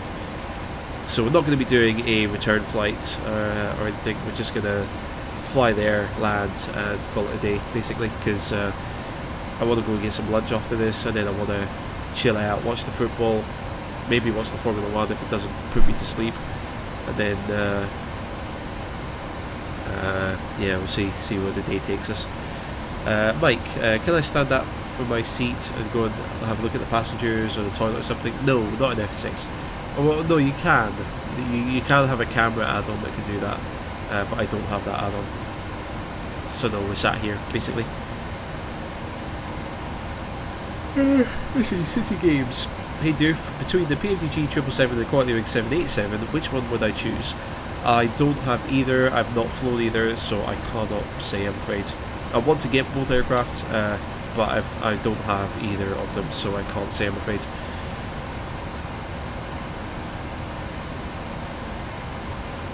Let's see, Miguel, in real life, even with the radar at 0 at flight level 370, you can get ground returns with the range is more than 80 nautical miles. Okay, well maybe it might just be a limitation of the sim then. That's why we're not getting ground returns. It might just be the simulator is like limited, or the add-on itself is coded to maybe emit radar returns from a certain distance or at a certain altitude. Oliver, why are we so high? Because we've got an incredibly light load for this flight. We had about just under 7,000 kilograms of fuel, 7 tons of fuel, and we only had 28 passengers, so a very light load for this flight. That's why we're up at flight level 410. Let's have a look here. Miguel, just wondering how the weather is being implemented. The weather is being implemented by Active Sky Next, so that's popping the clouds and bits and pieces in. Let's have a look here. Let's see, John, you've been playing Air Holland 2 early access, starting with Cessna 172, paralleling my lessons whilst doing so. So great combination for me. Fantastic. I mean, that's definitely the best way to approach it. Like the best way to learn something is to kind of like make like a mini project out of it. So like another thing that I kind of like to do in my spare time is I like to do programming, coding, and like I can follow like tutorials online step by step, but the only way that you really learn something is if you try to apply what you're like, whichever part you're trying to learn, to your own project, for example. So you know, when I learned to do programming, I wanted to learn about how to pull information out of a website, and I ended up making like a little METAR thing. So I've got a little program that I coded myself, which will kind of go onto the internet and grab a METAR report for me. So yeah, you know, you learn the best when you kind of, whatever it is you're trying to learn, you kind of like apply it to something, like your own little mini project. And yeah, so yeah, if you want to learn to fly, you know, learning to do that with AH2 would be a perfect, yeah, as I say, a perfect little combination there. Oliver, I think England will come second or third in the World Cup. Probably, yeah. I think it's funny how England fans are like going crazy because we won. We're into like the quarterfinals. It's just like we should be aiming to get into the quarter. We should be happy that we're in the quarterfinals. We should be, you know, we should be celebrating. If England are in the final match of the World Cup, and if England have more goals than whoever they're playing against, when the referee blows his whistle for the final time, then we can start celebrating. Then we can start singing "It's coming home." You know, when we actually have secured the competition and we've secured the win, that's when you start celebrating. Until then, you got to stay focused. You got to be realistic. Only celebrate once it's absolutely confirmed. It's all finished. It's all said and done. We're gonna win. We're gonna hold the World Cup. The World Cup is gonna sit in England. That's when you start celebrating. Until then, be realistic and think, right, we still got 3 matches to win before we get the World Cup. Anyway, let's see. Storm, keep watching my birthday stream. I was hilarious. Oh, not my birthday stream. Was it really that funny? gosh. Mike said it's fine if you still have me. Oh, thank you, bye Mike. I appreciate it. Let's see, what was Snay texting me? Stop yawning. I can't stop yawning, I'm tired. I was down at the gym this morning, and that's why I'm tired. And I haven't eaten much.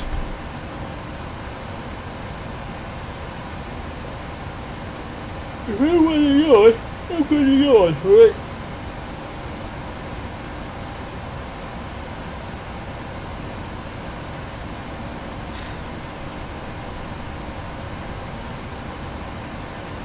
Yeah, it was leg day down at the gym as well.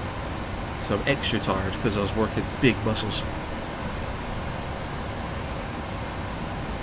If I had the flexibility, I'd love to like do like a Moulin Rouge type of like, hey, here's my legs sort of thing, but I can't. Let's see. Hey, welcome. How's it going? Hello, hello.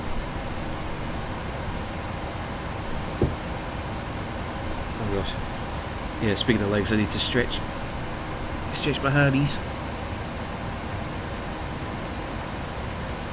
Storm, it was the best, really. Miguel, do I use any software to create flight logs so you can do fuel checks, time checks? Nope.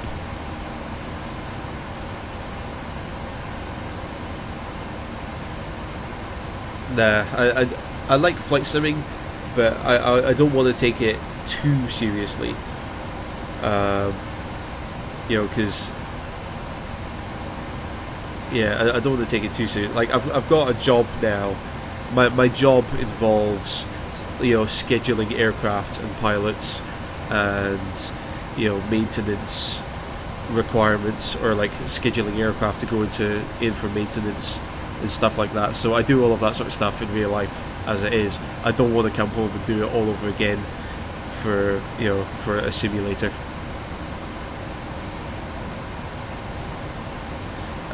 Stay big what? Big muscles. Hercules, Hercules, Hercules. Storm, do it again. Oh gosh, I don't have the flexibility to do it. But I think I'll have to like lay back and go, hey, how you doing? Giving it all this sort of stuff.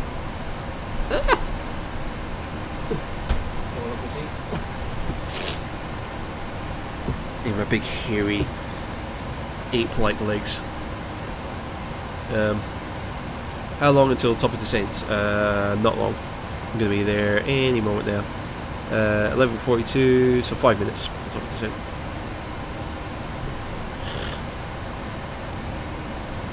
Zafira, your FSX has a problem because of the activity code. Can I help you? What's the code?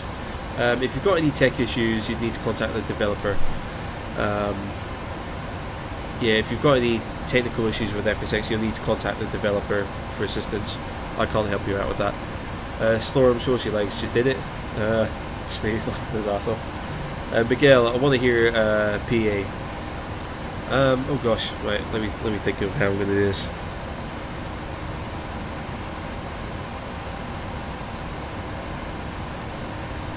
How would I do this?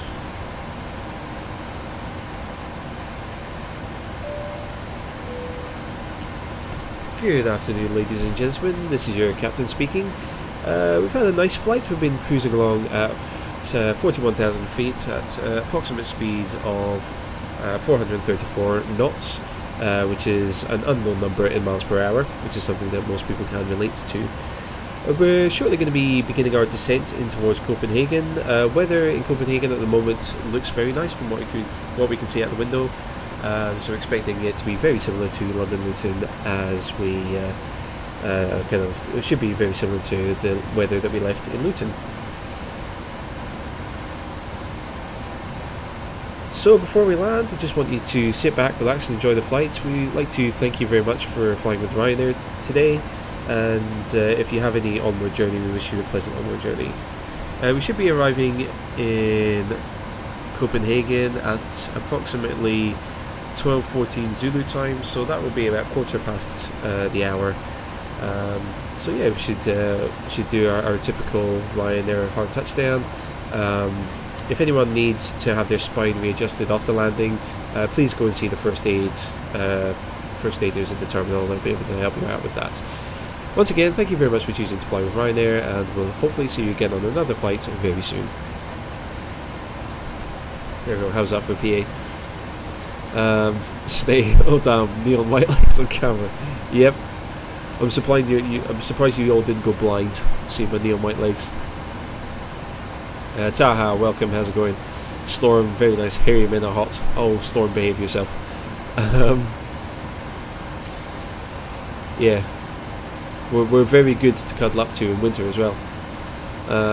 Ayab, how's work? Work's very good. Work's going very well, I'm very happy. Safira, do I know Indonesia? Yes, I know Indonesia. I've heard of it. It is a country. SAS, can I link the mods that I'm using, please? Because your FSX is nowhere like that. Certainly. So this aircraft, this plane is the PMDG 737 NGX.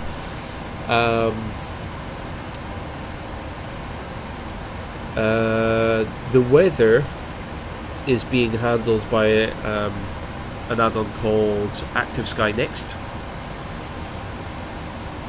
and I think that's about it. I did have some. I used to use some other add-ons, but I don't think I use those anymore.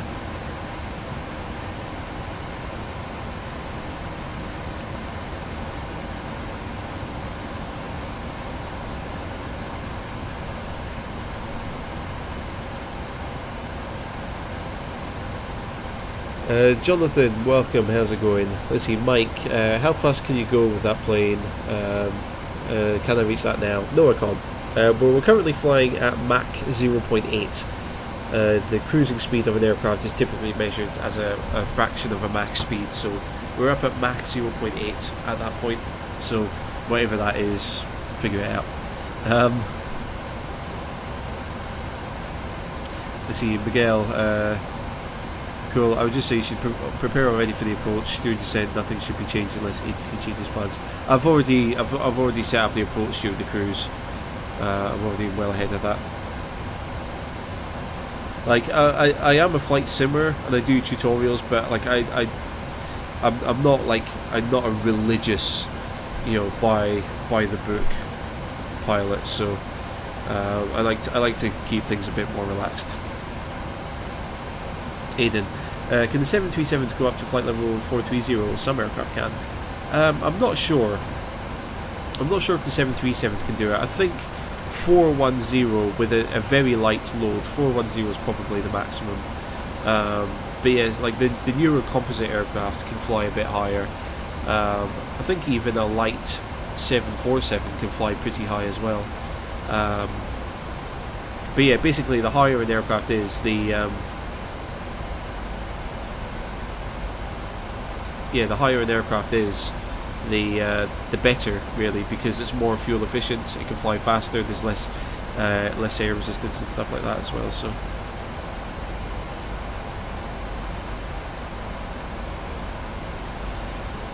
Let's see. Safira, you have PMDG, but you need the activity code. Can I help you? I can't help you. You have to speak to the developer. I don't have any inside knowledge of flight simulators or add-ons. You have to speak to the developers. I'm not a tech support guy anymore. So you have to speak to the developer for that. And if you... No, never mind. Let's see, AJ Khan, thank you, Captain. No worries, AJ. Let's see. Miguel, 77 max ceiling is 410. Okay. Yeah, I know some of the bigger aircraft and some of the newer composite aircraft like the A350 and the 787 can fly higher up. But yeah, some of the older ones, they typically max out at about in like the high 30s.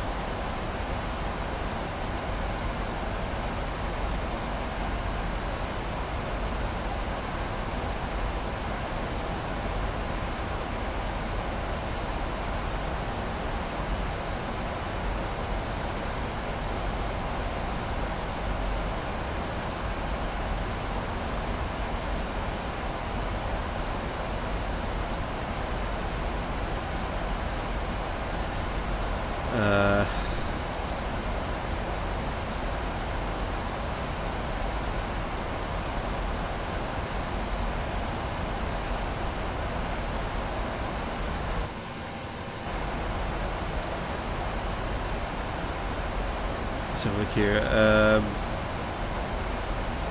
Okay, yeah, so Saphira, what I was going to say is if you've downloaded FSX and or PMDG, just get out of my chat right now because I refuse to help you. We do not condone software piracy at all on this channel, so if you've downloaded it, just don't bother writing anything else in the chat. Let's see, Max Thorne, I was on the Airbus A380 from Dubai last week. Ah, nice. What was it like? I'd love to fly on the A380. I remember I've only really seen one up close one time, and I was stuck on the M25, of course, because when is the M25 ever working? The M25 being the main like motorway around London, and I was like in gridlock traffic right next to Heathrow, and I saw a Qantas A380 come flying like pretty much directly over the top of me. Man, that was a big aircraft, because they had, you had like an A330 and like a 757 and like, a few A320s and 737s and stuff. But this A380 just came out of nowhere. The thing is like huge compared to the smaller aircraft. I'd love to fly on one day.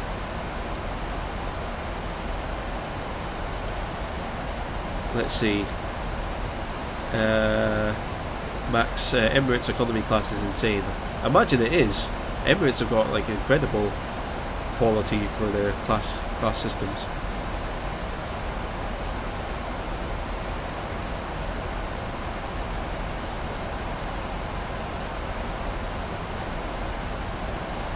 Sorry, 2 seconds.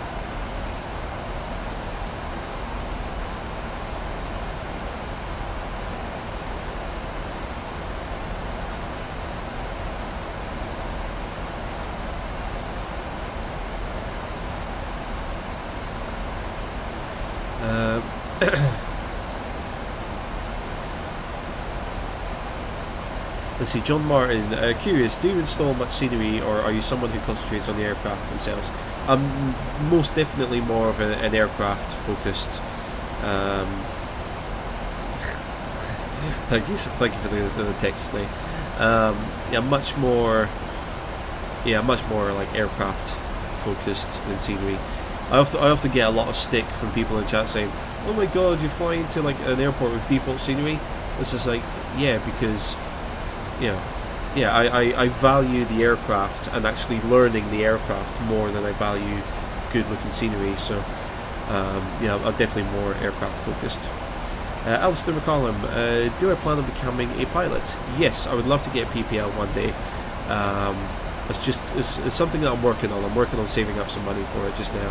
And plus where I work at a local airport as well, so I'm in the right kind of industry at least. No,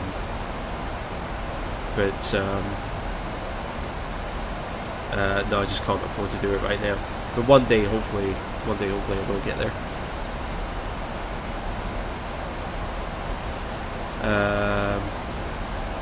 Let's see, Max. What's different about the 737-800 to the 737-800 Max?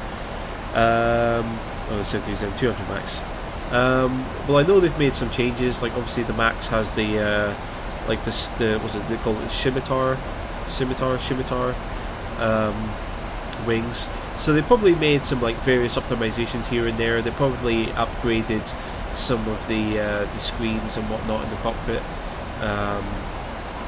If you have a look online about the 737, if you just have a look on Wikipedia actually about the 737, if you just Wikipedia Boeing 737, they'll probably have like a whole paragraph dedicated to some of the changes and improvements that were made to the Max. So I don't know off the top of my head myself, but if you go into Wikipedia, you'll find it easily.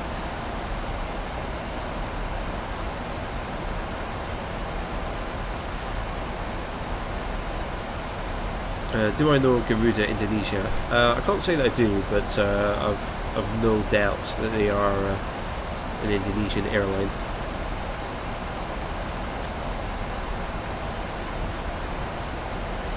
Storm, did you know that they blindfold the plane? Did you know that they blindfold the plane on the PPL test? Did they really blind? I can't say that word. Did they really do that? Oh, the horror. Well, I guess you better know what you're doing before you go for a PPL test.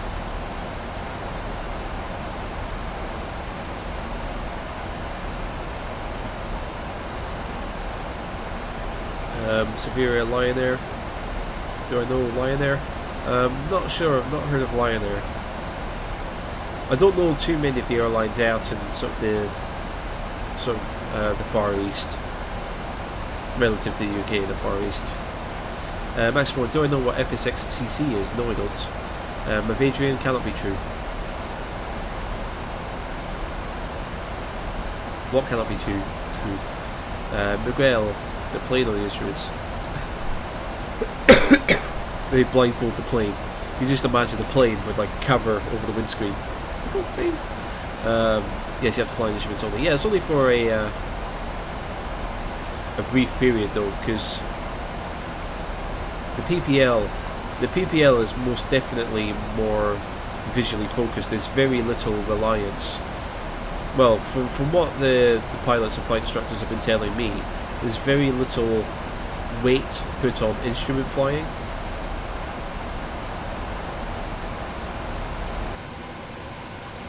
Oh, thank you, Snake, for sorting that one out. Well played. Yeah, there's very little weight put on the instruments. I do think you have to do it as part of the PPL test, but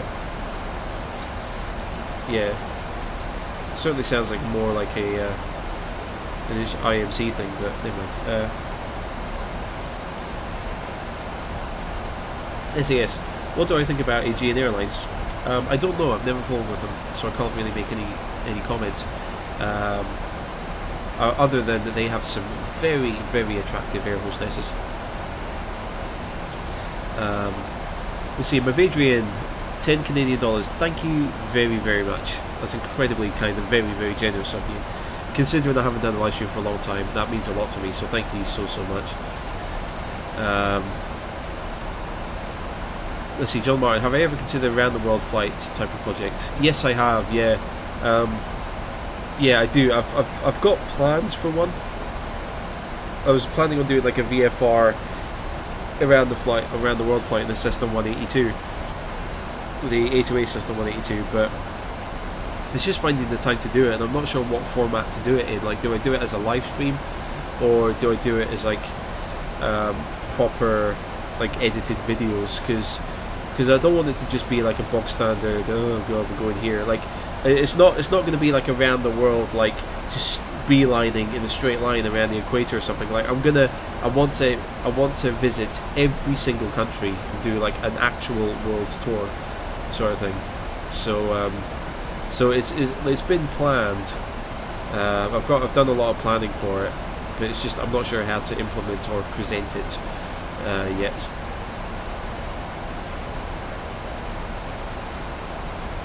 Let's see, Max, go on their website, there's a landing competition tomorrow.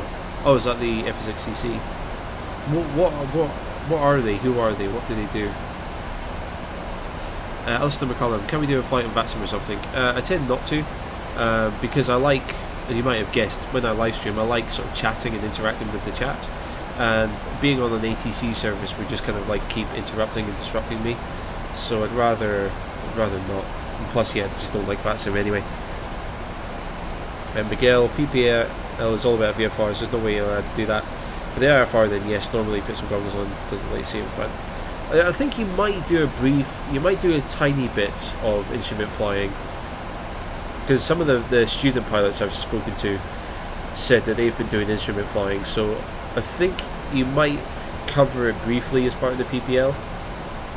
You really should, because like, yeah, because that's the biggest killer of PPL holders is like people flying VFR accidentally flying into IMC conditions, and then they don't know what to do to get out of them, and then they end up crashing.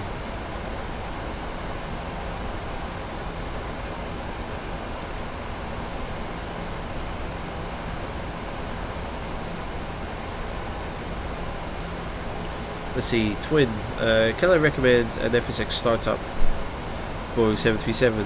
How long have I played FSX? What do you mean by startup? If you mean how to start up a Boeing 737, I've done a tutorial on my channel quite recently, talking about how to start up a Boeing 737.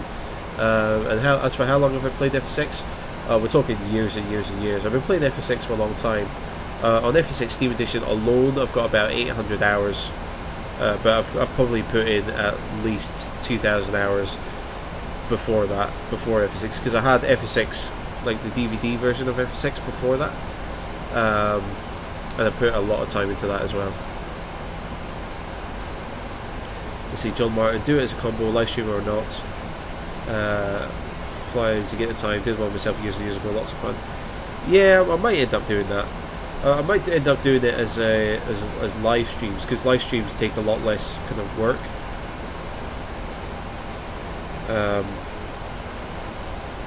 Yeah, live streams, like, because when I do like a video tutorial, people probably don't appreciate how much time and effort goes into making an actual fully edited video, and I'm not even good at it, and I don't, you know. Snake could probably tell you how long it takes to make a good video, because he's a graphics designer, so he knows all like tips and tricks and stuff. I'm really bad at making videos, and it still takes me a long time. So, but yeah, like the amount of like planning and preparation and practice that goes into making a video before I even start making the video. There's like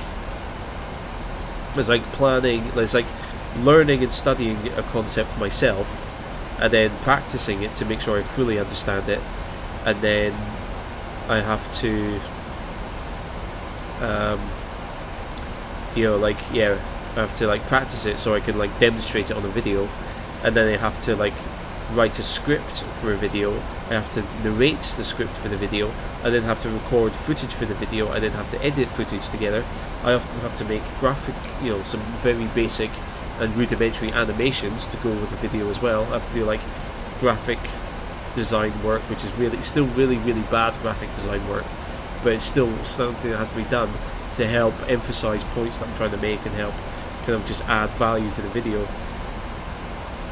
And then yeah, it's a lot of time and effort that goes into making the video, so I might end up just doing the round the world tour as a live stream,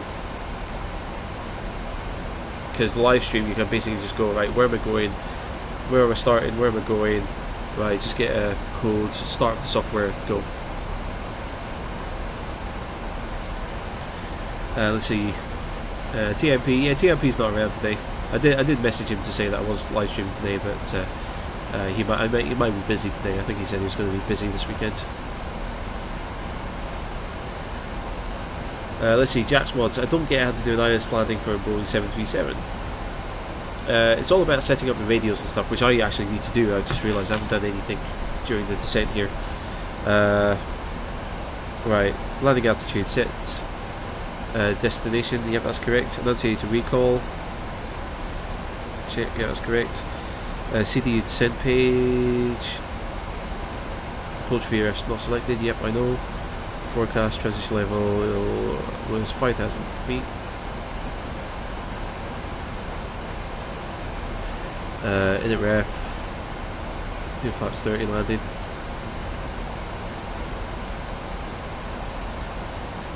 (108.9) 300. Minimums, so we'll go barrel. Oops. And it was going to be, what was it going to be? 208 on the minimums. Navigation radios. So we've got the ILS there, so 108.9.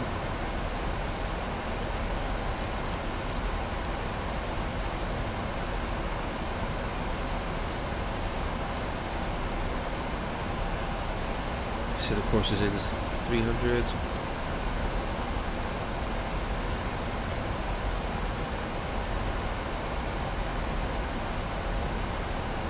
Auto brake. We'll set position 2. Cool. Alright, so now we're below 10,000 feet. Should have done this a bit earlier, but Gina, Please get your butt down. Get yourself nice and safe. Fixed landing lights come on. This will be a barometer pressure. Okay, I'm good.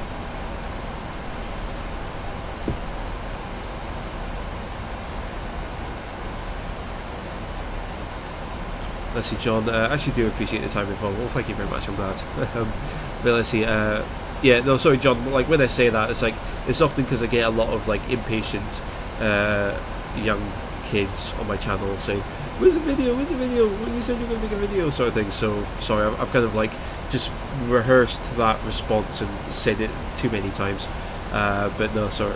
I'm just used to like people going, "Yeah, well, I want more videos. I want more videos." Sort of thing. Anyway, but a hybrid series will give you the best of both worlds: fluid, smooth vids, see the pants. Oh, darn flights where you can see how you handle them. Yeah, I mean that's often where all of my live streams normally turn into that anyway. So let's see here. Travelman, I have so many subscribers. I got very lucky. One of my videos automatically got promoted by YouTube a while ago. So I got incredibly lucky with my channel's growth. But at the moment, I'm only, I say only, yeah, I'm getting about 500 new subscribers each month, approximately. But when you're a small channel, it is very slow, but if you stick at it, you will get there eventually. I'm not sure how YouTube is doing things now, but if you stick with it, your channel will grow. So if that's what you want, then just keep putting videos out there. As best as you can, and the audience will eventually start turning up.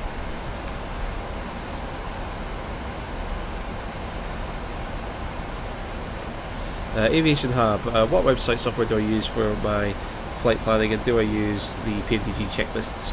I use simbrief.com, and yes, I do use the PMDG. Well, I don't use the checklists, but I've kind of like rewritten most of the procedure guides into my own notebook, so I'm confident that's let's see here. There we go. So yeah, so I'm confident I've got all of the steps covered there. Jasong, you're back for the landing. Welcome back. Sorry, Snay, you gotta be quick. You gotta be quicker than that.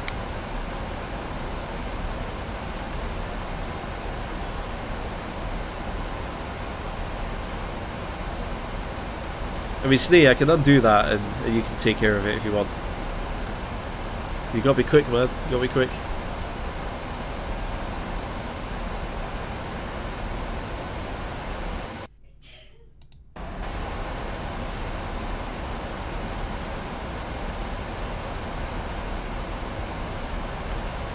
Yeah, absolutely do not condone software piracy on this channel, so bye. And Oscar, welcome back. It's funny how everyone turns up for takeoff. They all disappear and then they all come back for landing. Is it just on my live stream that people do that, or does that happen every live stream to every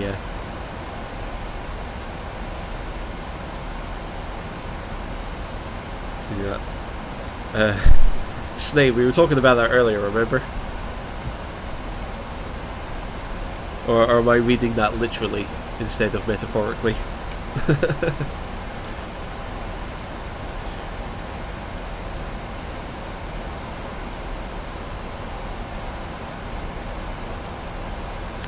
Okay, so we're effectively now turning away from the airport, so that's the airport back there.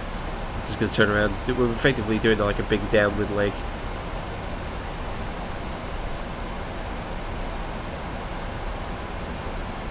Let's see, Squidward is watching the flight on Flight Radar, nice.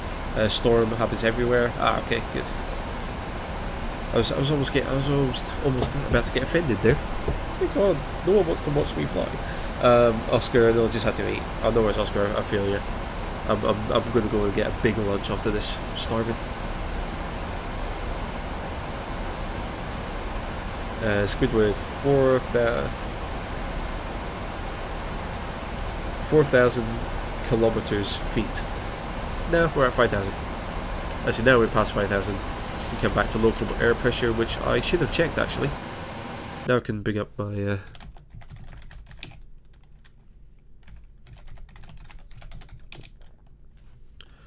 There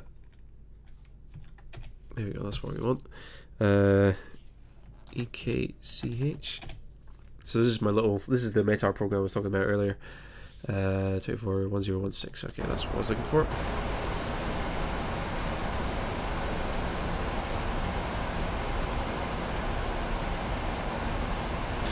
Oh, sorry, Squidward, are you talking about the real flight?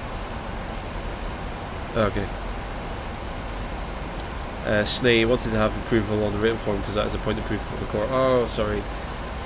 Well, I mean, the thing is, like, Snay, I'm in the middle of, like, my sort of approach now, so I wouldn't have been able to draw up the contract and all the rest of it, you know. So it was just easier to kind of, you know, take care of business, you know? What you gonna do? Dale Marker, welcome, how's it going?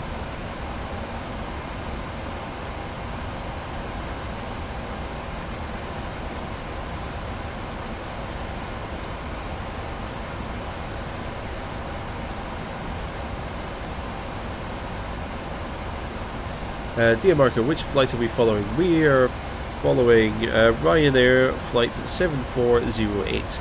So we're just about to land in Copenhagen. We flew from London Luton, took off, following a very nice flight. I think we're pretty much in line with the real world flights.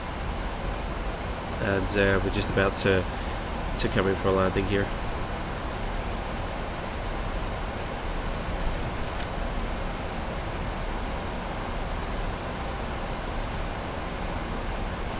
So we've got a big left turn coming up ahead. We're making a left turn!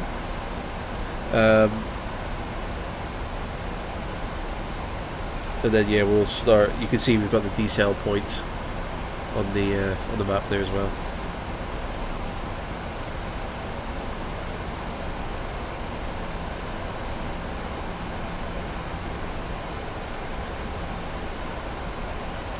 Let's see, Miguel, just a tip, if you want to make it more real, airport Slavic continuous descent approach, try not to level off from the top of descent. No, I think we should be alright. I think the onboard computer should automatically figure that one out for me. Because I do believe the top of descent is going to show as being show our final waypoint where we're going to be intercepting the glide slope, so we should be alright. Dear Marker, please Ryanair landing. It might happen. It might happen. We're doing the flaps 30 instead of the flaps 40, so I'll probably end up floating the aircraft a little bit.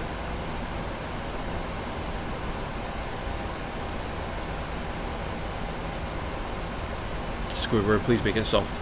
We'll see. Whatever landing I make is the landing you're going to get. I don't know if it's going to be good. I don't know if it's going to be bad.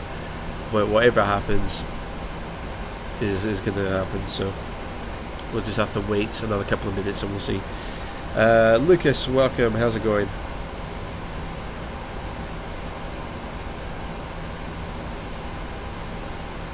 Peanuts. No, we don't even have any peanuts today. TIP isn't in today, so we don't even have peanuts.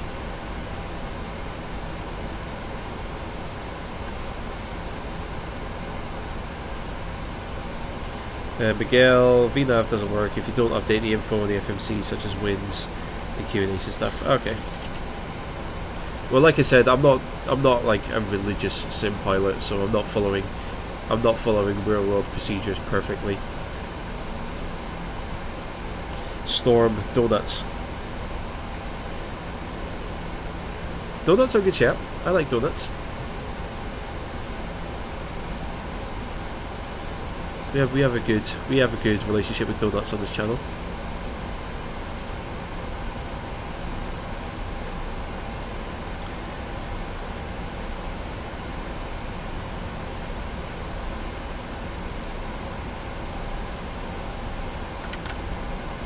Let's go flaps 1.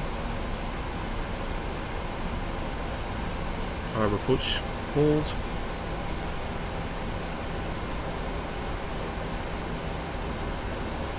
Let's see, UMP Slee, TIP is not here, so no peanuts, we'll keep it for the party, after party. Yes, absolutely. Oscar, what about pancakes? Ooh, I haven't had pancakes for a long time actually. Pancakes are a good shout.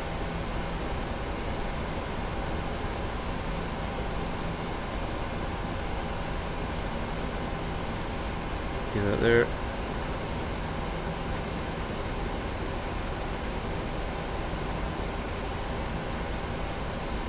Okay, so when the glide slope is alive, the landing gear should come down. So technically, the glide slope is alive already.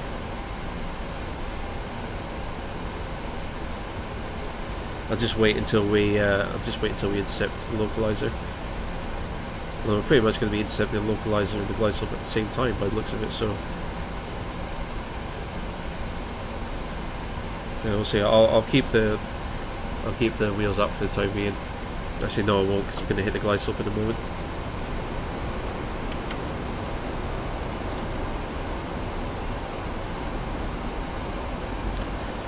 Let's see, John Doofus' new nickname, Donut Man. No, there's a history in relation to donuts on this channel. Landing lights. Oh, come on. This was just continuous.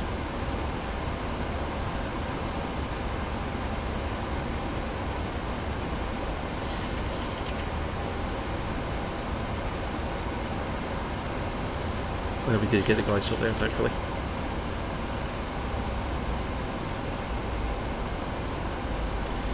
So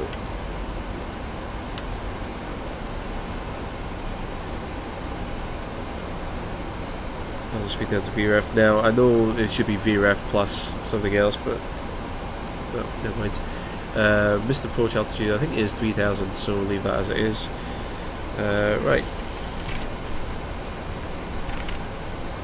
So we've got landing lights on, landing gear lever down, 3 green lights, flaps set to 30, auto brake is set, speed brake is armed.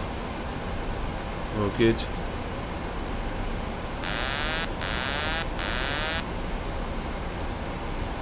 Let's do it.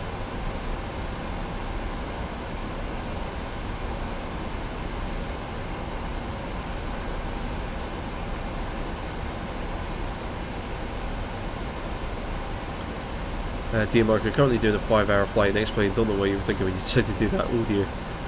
AM naughty storm.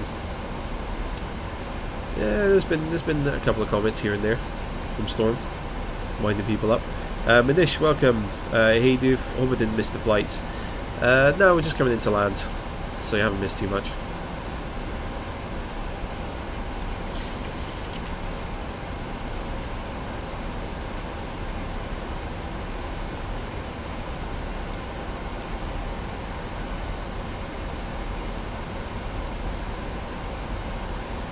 Let's see, Storm can't help it. Oh dear. Storm and donuts.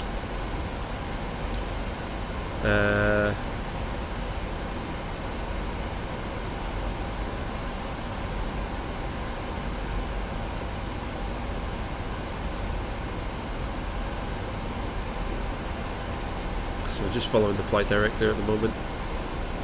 Feels like the aircraft is just hanging in the air. I feel like I'm flying really slowly.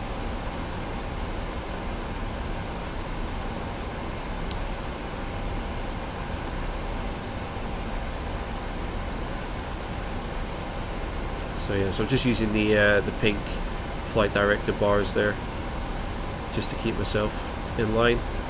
Sorry, magenta bars, just to be specific.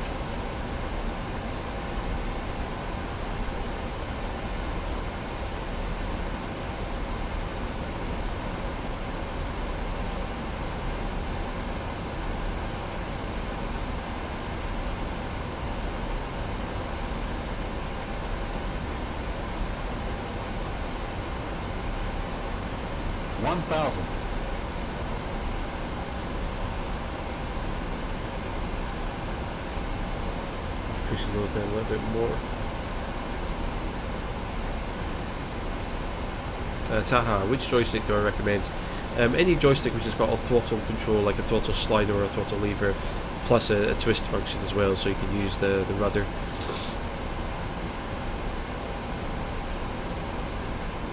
Probably your best bets there.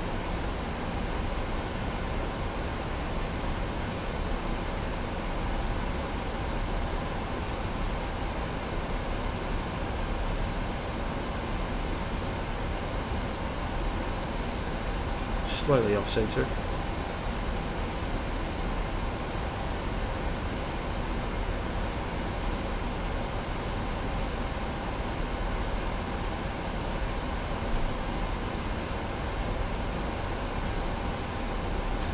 Still slightly off centre. Plus 100.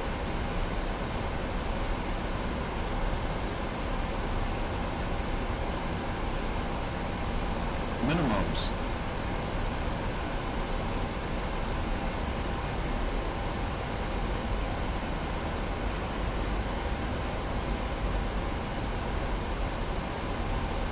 $50, $40, $30, $20, $10. Oh, get down, get down. I usually do this with lower flaps nowadays. There we go.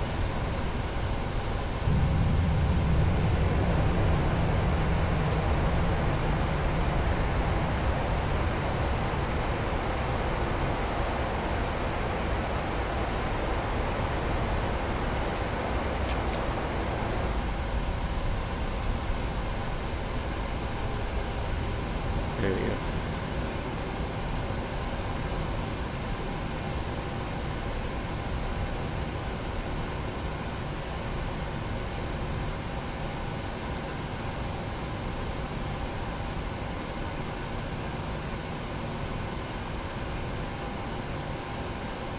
Okay.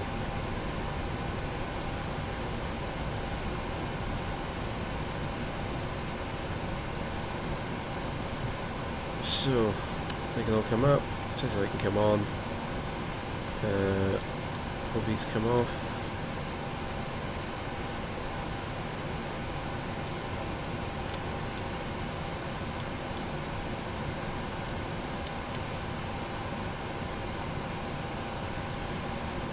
Right, radar comes off. Also, speed brake lever comes up. Flaps come up. Transponder. Repeating. Okay. Well, let's continue.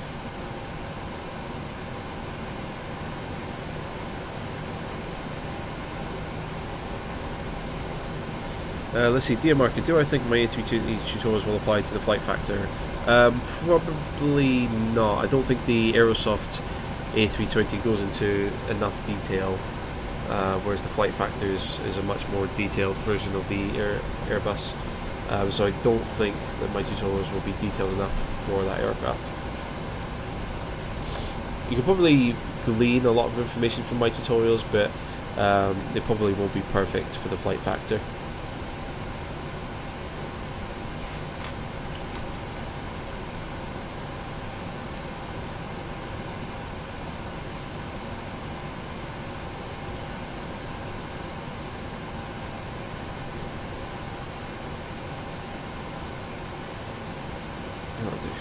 I don't think I'm far enough forward, but that'll do. So parking brake goes on. APU generator switches both come on there. I need to come up here. No, I need to come back down here. Engine start switches both come off.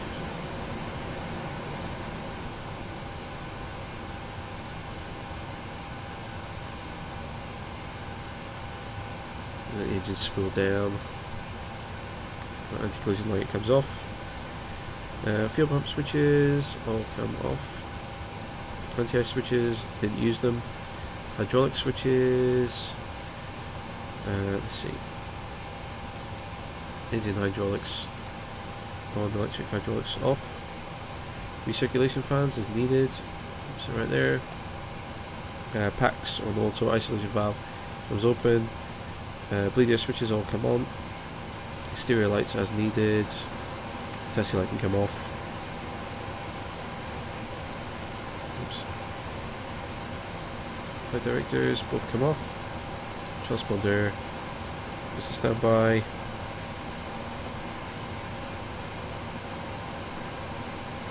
Connect some ground power. Ground power goes on. APU goes off. Cool. Done. Let's have a look here.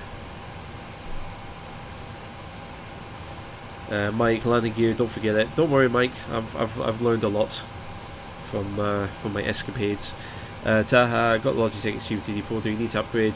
Not really, unless you want to. Butter, perfect. Got my butter. Nice landing, nice landing. Thank you very much. Wojtek, great.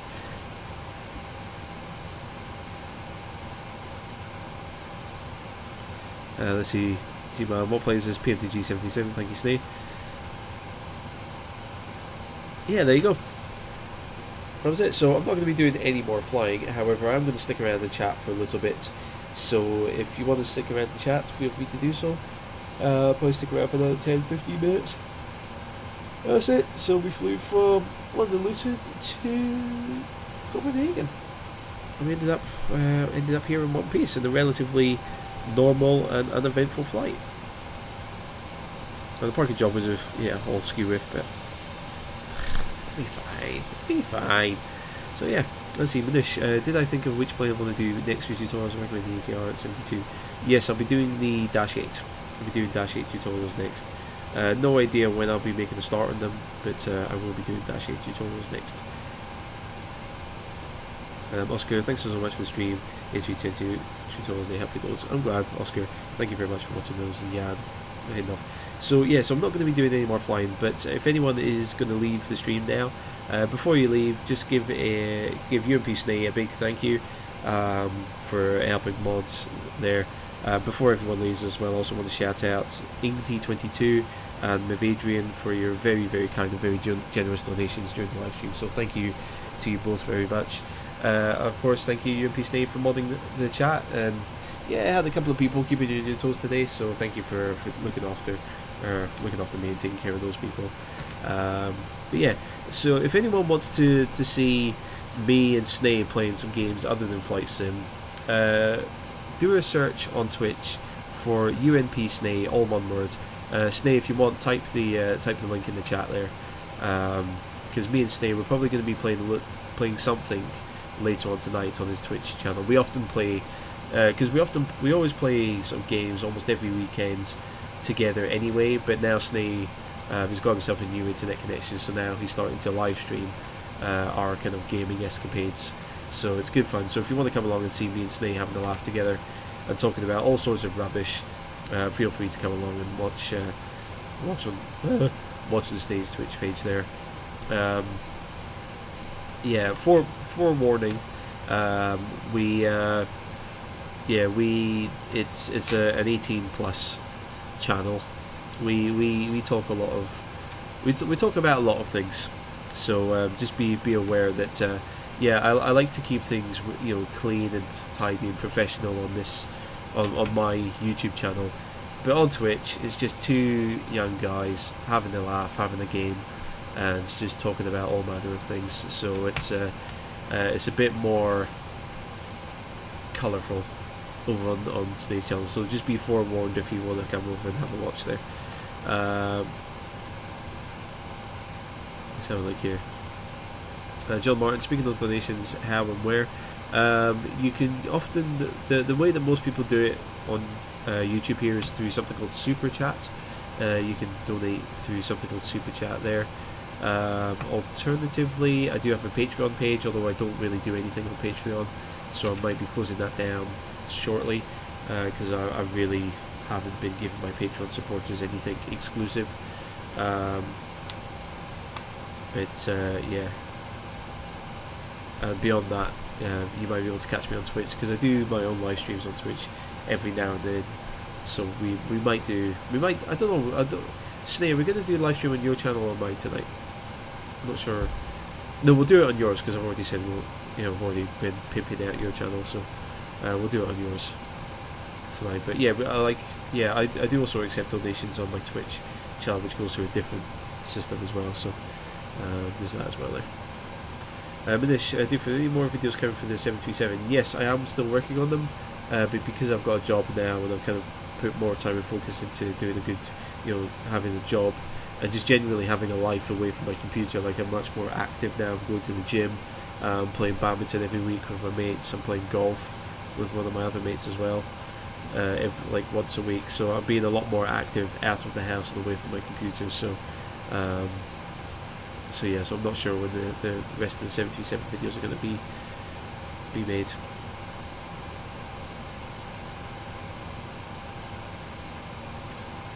Well, okay, no, it's alright, Snake, because if you're talking about things on my channel, because the thing is, like, I often host your channel anyway, so anyone who comes to my channel will see your live streams, so we'll just do it on your channel. It'll be fine.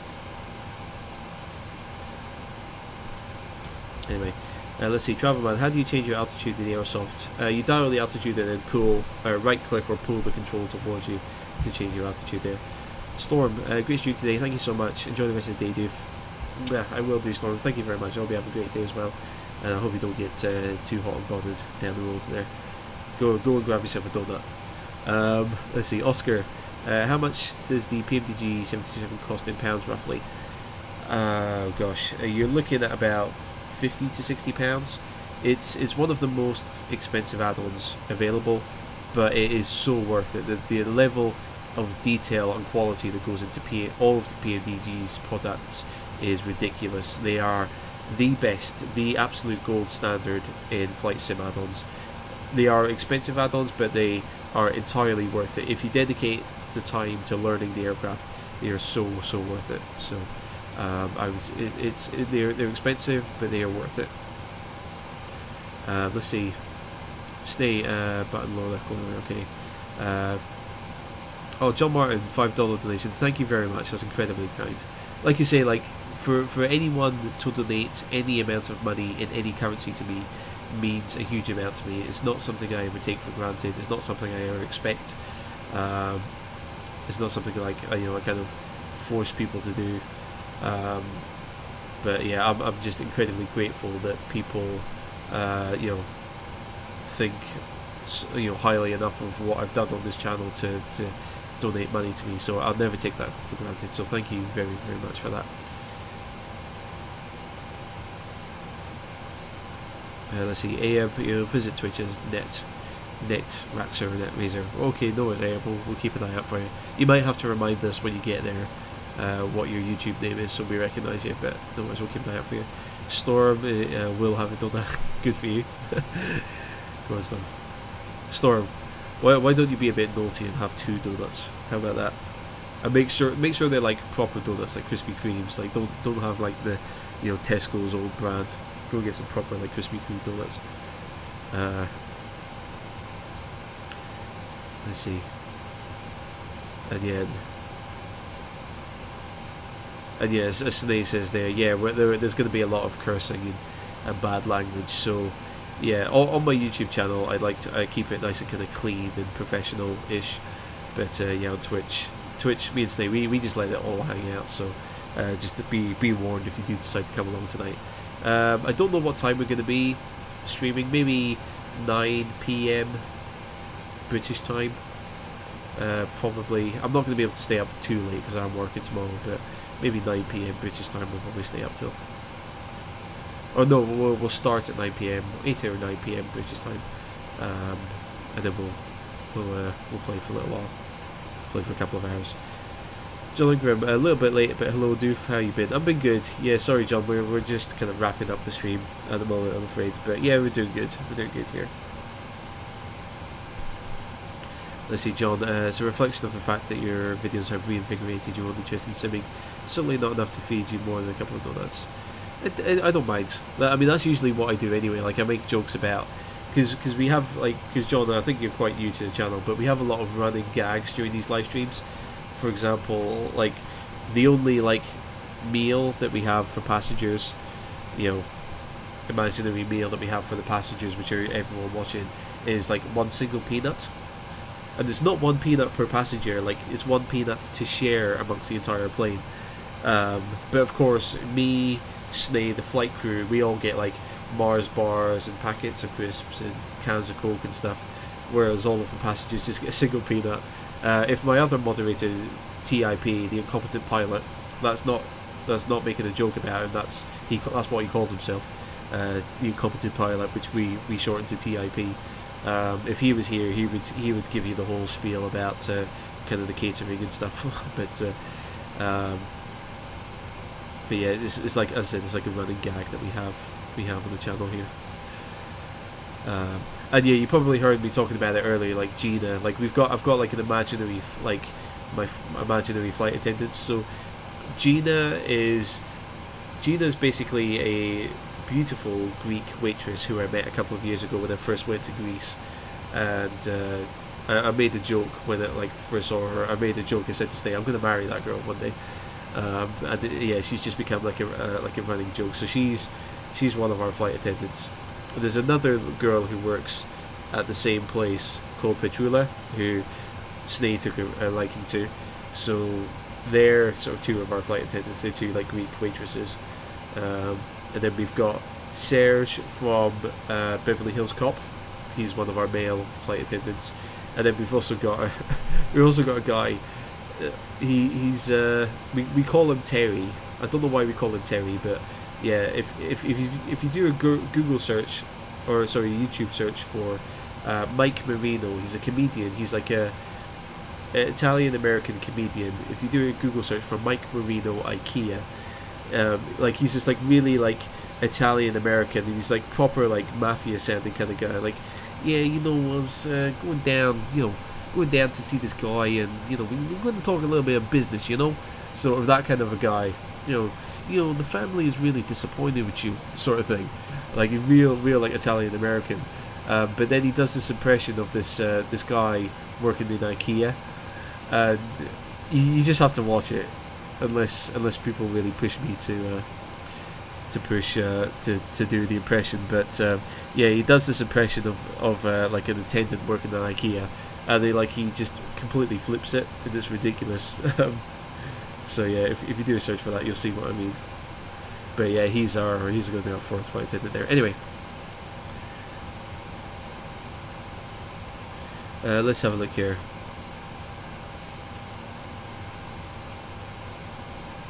Manish Doofer, please maintain your Instagram page and give updates about all video info there.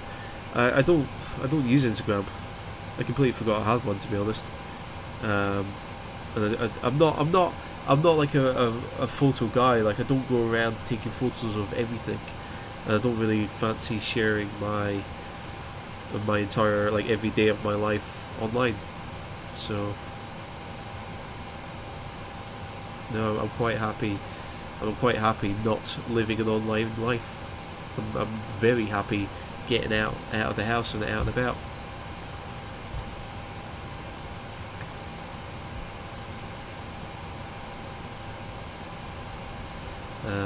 Let's see here.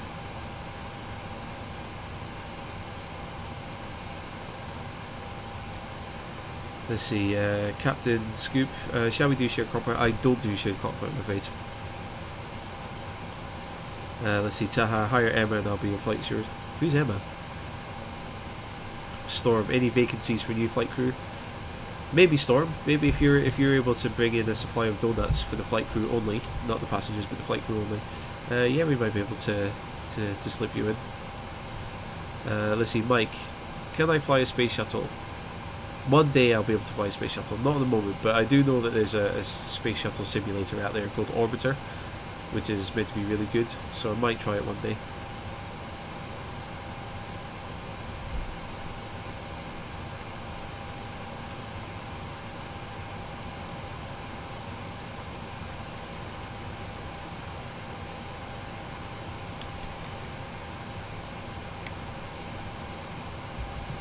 Anyway, does anyone have any last comments or any last questions?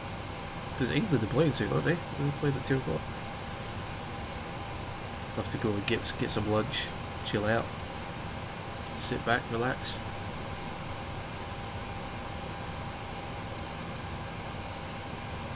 At this point as well, I was going to go out to the shops to buy some new clothes, but I can't be bothered.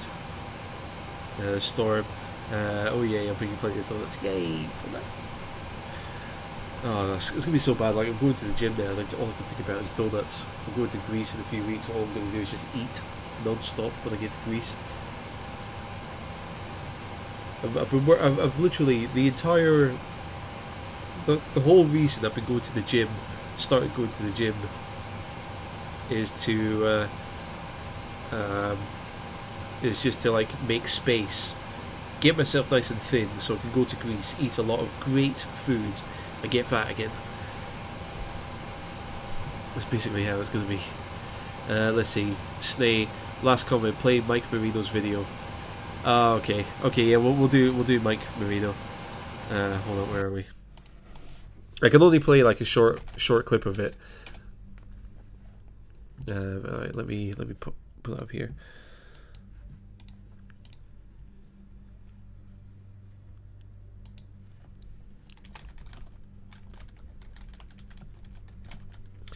Let's see.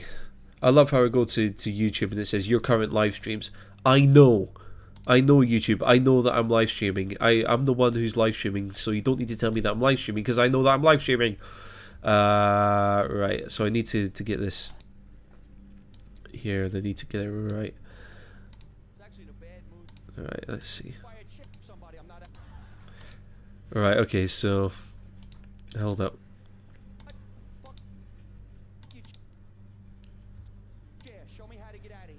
Right, I need to, because I can't play the whole video, otherwise I'm going to get copyright striked, but there might be some foul languages in this as well, so be warned. Hold up. Actually, I could do this with subtitles.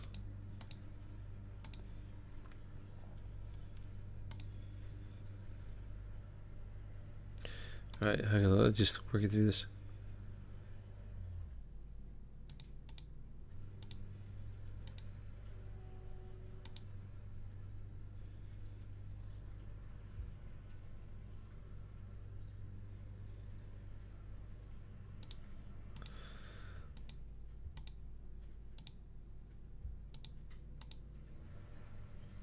Right, okay.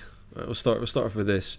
Like I'll just play a couple of seconds just so you can see what Mike this Mike guy. So this is Mike Marino. This is going to be like Terry for us here. So I'll just play a few seconds here. Like hours, you don't know where you are.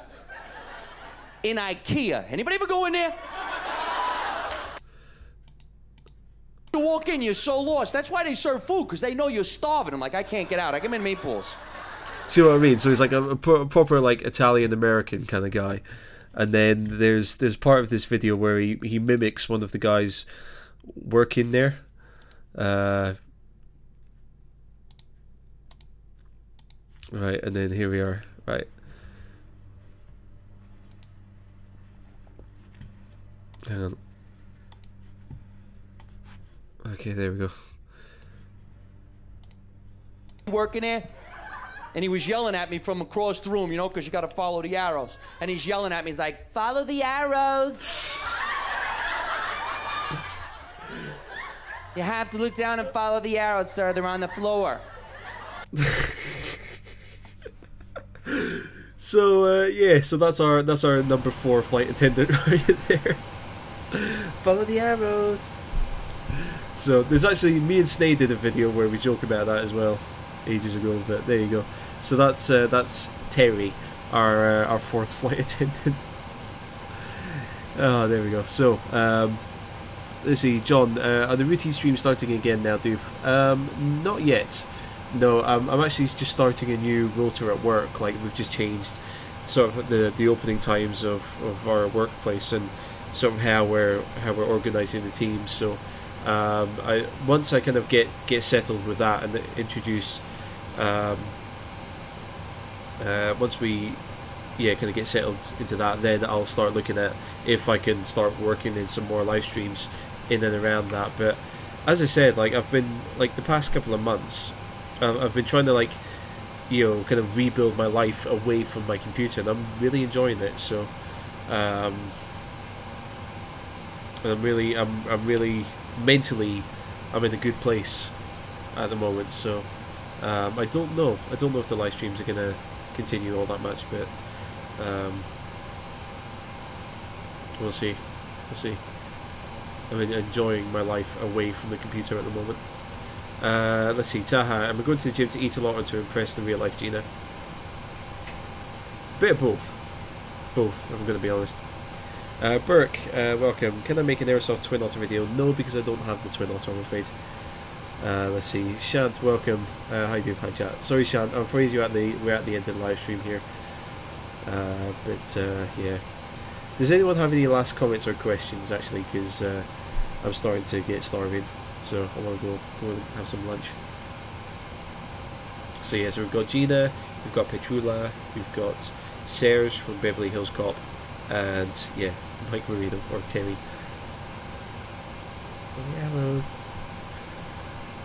Because we saw that, and it was just like so out of nowhere when he did that like sketch. It was completely out of nowhere. We did not expect, like when me and Snake were watching that, we did not expect that at all. And then like we just thought that would be perfect for flight simulation, because you know, in the event of an emergency, you follow the arrows, and it'll take you to the nearest exit. So it's just perfect for it. It was just perfect for it. Let's see, Mike, Doof, will we stream CSGO at some point somewhere? We might play CSGO on Snae's Twitch tonight. We might do it. Could do it. We'll have to wait and see. And if we do play CSGO, oh, there's going to be some cursing. Oh, there's going to be some cursing. Anyway, Storm Roar, thanks again. Have a great day.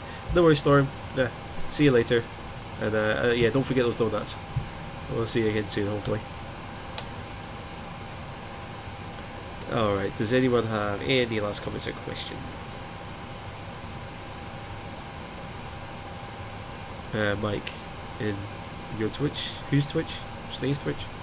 Well, the thing is, like, if Snae hosts the live stream, like I can host it on my channel, so anyone who comes to my channel will see Snae's stream anyway, so it'll be fine. Oh, actually, that's the point. I haven't started up CSGO. I think they actually rolled out the new UI finally, like as a standard thing now. Not as only like part of the beta. I think it's like now part of the actual game. Let's see, John Martin, time for me to go. Thanks, have a great day. No worries, John, thank you very much for coming along. It was great to speak to you in the chat there, and we'll hopefully see you in the future live stream, wherever that might be, or whenever that might be. I don't know when the live stream is going to be, next live stream is going to be yet, but I'll do my best to kind of set it up on the channel about 24 hours before I go live. Anyway, Benjamin, by the way, do I use a Yocore joystick? I use a joystick. I use a Logitech Extreme 3D Pro joystick, and I have been using that for my entire flight simming life, really. Okay then, I think we're going to call it there. So, before we head off, can I just say a massive thank you to IngD22, Mav Adrian and John Martin for your very kind and very generous donations during this live stream. And of course, thank you UMP Snae for being my moderator and looking after everyone in the chat there. So yeah, if you want to see me and Snae playing some games later on, head on over to twitch.tv/UNP Snae, all one word, no space. And me and Snae will probably be playing something later on. It might be Counter-Strike, it might be Portal, it might be Fractured Space, or maybe something even Chatmania, maybe, who knows. So we'll be playing something there later on. And I said, forewarning, me and Snae, we're just a couple of lads playing games at night, so yeah, there will be a lot of foul language in play, so just be warned. Anyway, that's the live stream there. So until the next time, thank you all very much for watching, take care out there, and I will catch you all later.